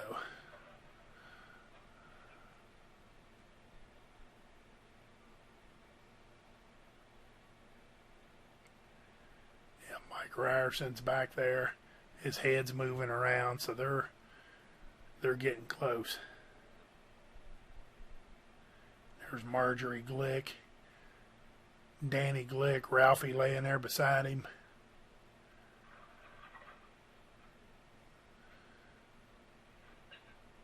And I've seen some stills from this movie too that they did, and there's some of these. I might even see it here. There's Mike Ryerson. I think Ned's right there next to him. There's some more where you see like Weasel. You see Weasel, but you don't see the deputy. You don't see what was his name? Larry Crockett. You don't see Crockett. Yeah, it's kind of weird because you never saw what happened to what you heard, but never saw what happened to Weasel. Yeah. And I don't know if Crockett ever shows back up or not. I don't know if I ever heard them say anything. I guess if Larry was going to come back, if Crockett was going to come back, I guess he would visit Boom Boom Bonnie. But they already took off, so maybe he didn't have anybody to come back and see, I guess. I don't know. I mean, I didn't know that vampires discriminated like that, but I'm going to tell you right now, I don't know if the wife's still listening, but when I die, hopefully it'll be soon, I want a coffin like that. I want it exactly like that.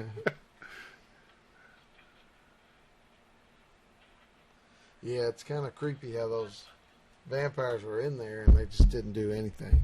They're like they were just so out of it. And he's saying, it'll be dark soon, because apparently there's some panels there or something that lets them know. So again, they've waited till the very last minute to do this. Down to the second, because Barlow's getting ready to come. Yeah, there he is.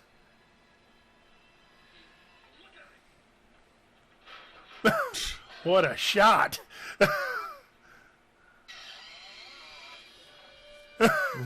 Gives him a little shoulder or an elbow. Yeah.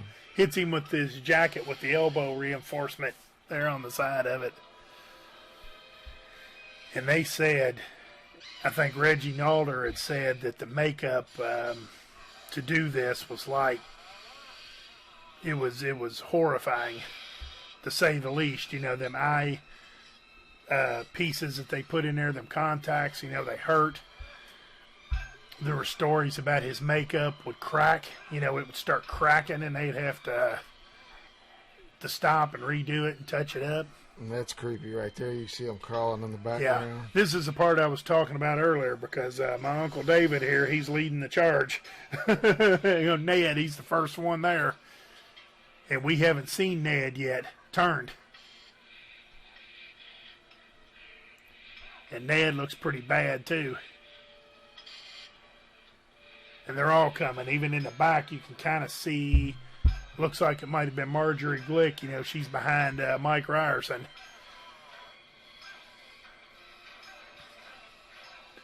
We don't know whatever happened to the teacher, Jason Burke. We don't know what happened to him. Last we seen of him, he was in the intensive care and stable condition. Obviously going to make it.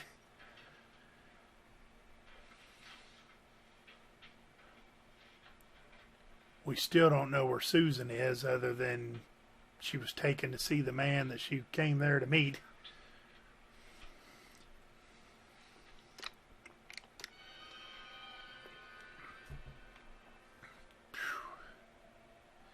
And they did a similar thing in that in an earlier movie, early 60s, The Terror, with Jack Nicholson, that I also did a podcast on, where they kind of showed the decaying of the skull, you know, in several different,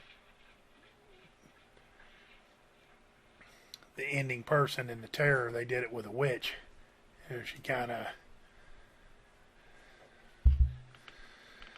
so I guess now they're going to gas the place down and Just let it burn. let it go. Yep. And he says, "Sorry, Susan, forgive me." So he's under the impression that Susan's still in there, or maybe she's turned. I mean, we haven't seen her, so we don't know.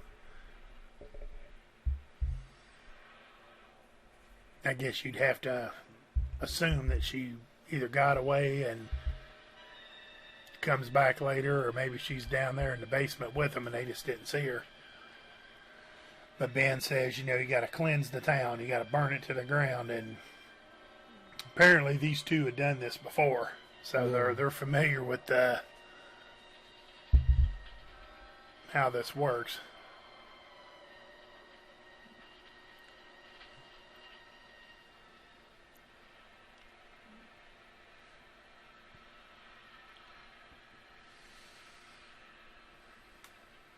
Yeah, I never put that together until just now about the ghoul thing, because I always wondered what Straker was. You know, he's not just a man.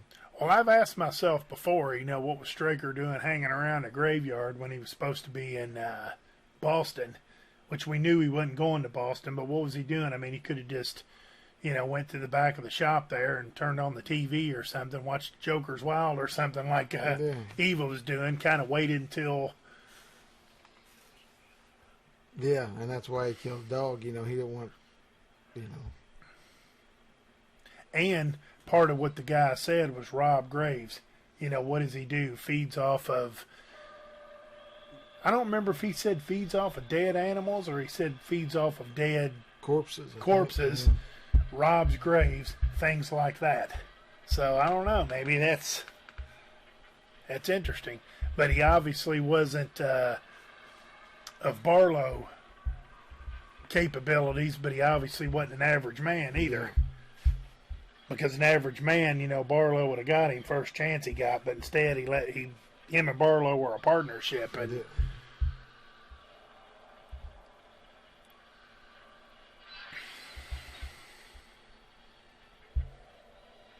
even that part's kind of scary right there, to hear the screams and hear all the moaning and screaming. And so I guess now we're back to Zamico, Guatemala. And would that say 2 years later? Later, yeah. Yeah. And we're kind of doing the same exact routine that we did earlier when it was 2 years earlier.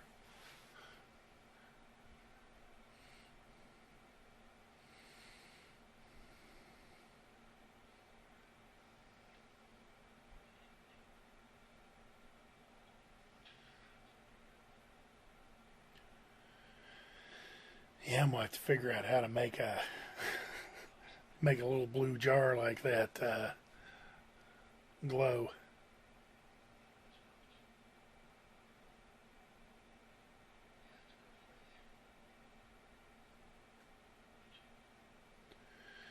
So it's the same exact scene, you know. They've another one has found us. We got to go further, not yet.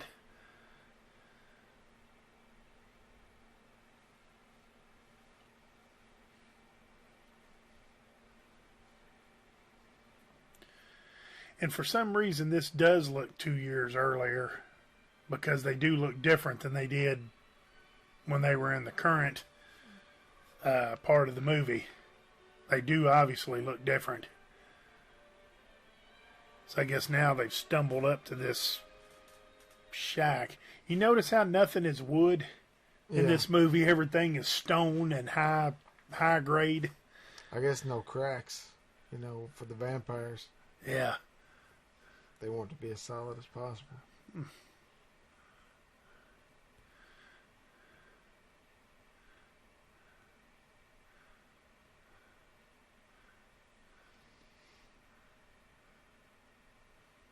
So it said they're Guatemala, so they're kind of out.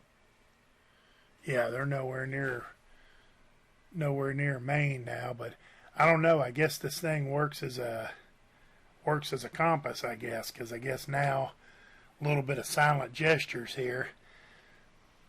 I guess we're supposed to understand that another one has found us, and here it is. And Mark was going to go back there, but Ben just kind of gave him just said, you sit tight and I'll go. And I don't even know if he knows who it is. Oh, she's pregnant too. Is that right? Yeah. She look pregnant? Either that or it's her hip. She's on her side.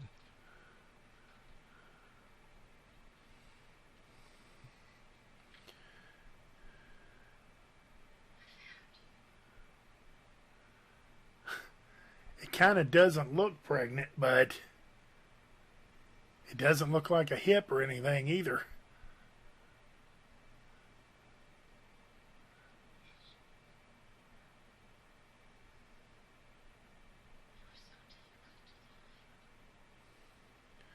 Well, all you had to do was go to Zamico, Guatemala, and you found me.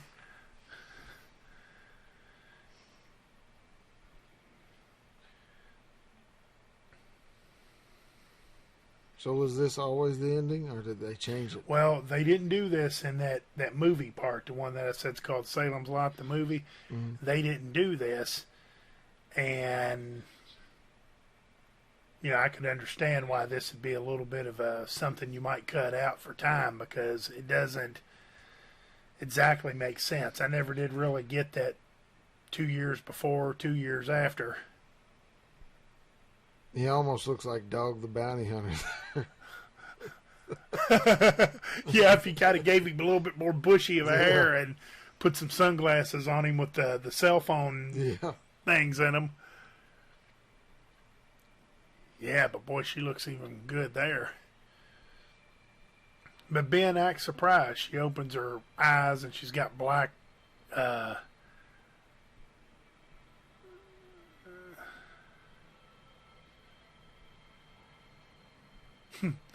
come on, Leland. Yeah. Get that big can of spray mace out and spray her down.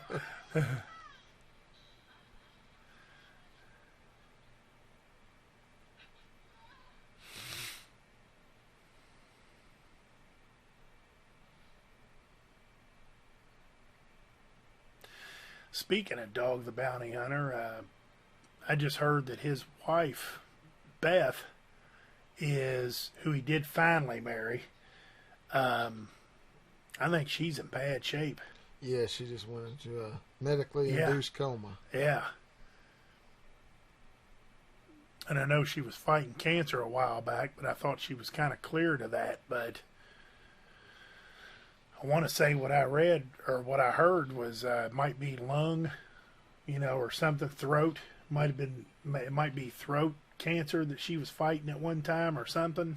Yeah, I think it was throat, and then she got tired of the chemo. She says she's tired of taking the chemo. I don't blame her there. But I guess Mark and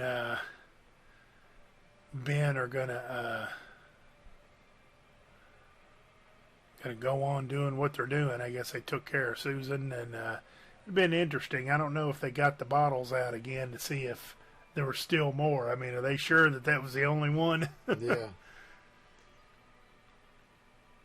But I guess maybe, I never thought about this, but that might play into, and I love how the moon here, it kind of morphs into a skull looking face and then it morphs back. Yeah, that was all. Yeah. Yeah, that's awesome. I guess that whole thing kind of plays into, like I said before, about you always go after the people that you care about. Or not necessarily care about, but close to you. There you go, the music composed by, would that say something, Mort Suckman? Yeah. Or something, or Ralph Suckman, or... But, that plays into that, I guess, where she said that she had to find him and all this, and I guess if you really wanted to expand the story another hour or so, you could have said, Noah, I don't know why I'm stuck on, not Noah, but Royal. I don't know why I'm stuck on Royal, but Royal could have came back and, Mike Ryerson could have got him because that's his co-worker, Yeah. I'm still curious what happened to the dad of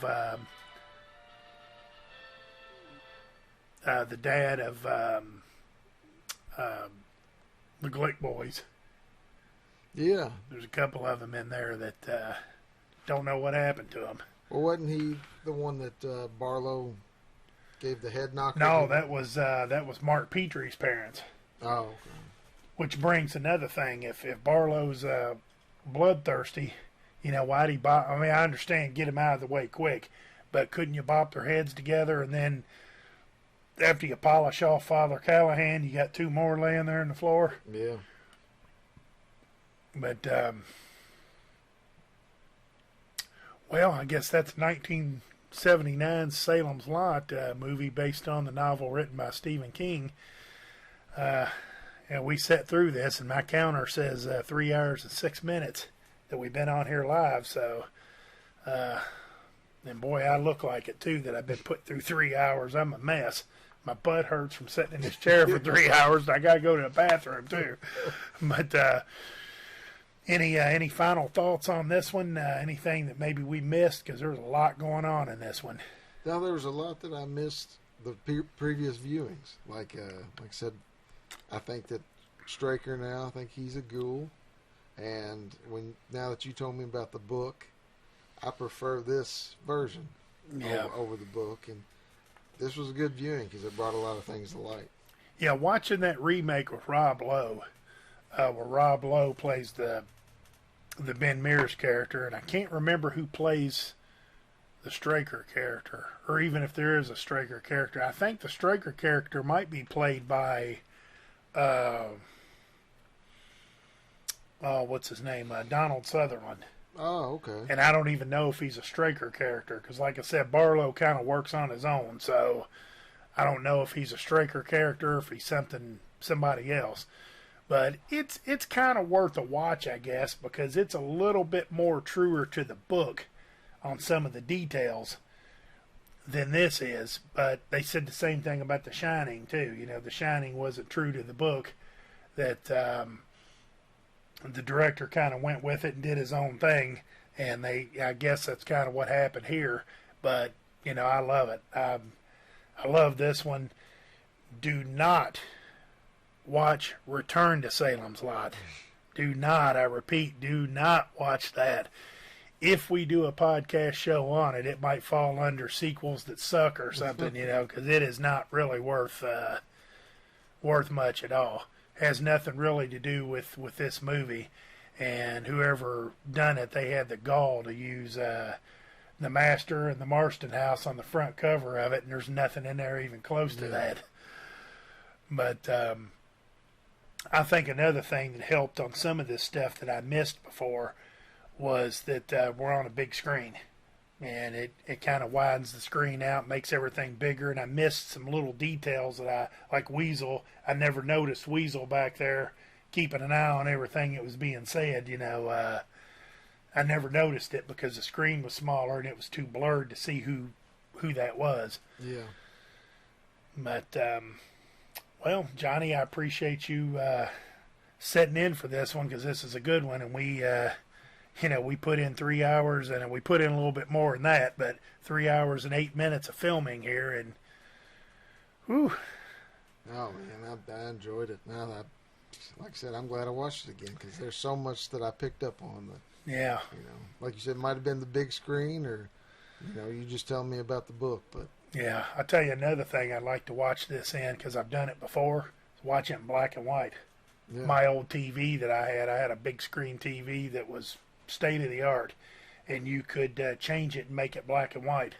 And to watch some of your favorite horror movies that are in color and then turn around and watch them in black and white gives another look to it for sure. But, well, I guess that's it. Again, Johnny, I appreciate you getting involved in this. This was a great movie. Hey, no problem. Thanks for everybody that stayed up late with us. Absolutely, and I want to thank everybody that tuned in a little bit and watched us live on the, or watched me live on the Couch Potato Podcast Facebook page. And we thank everybody that's going to listen to this on YouTube.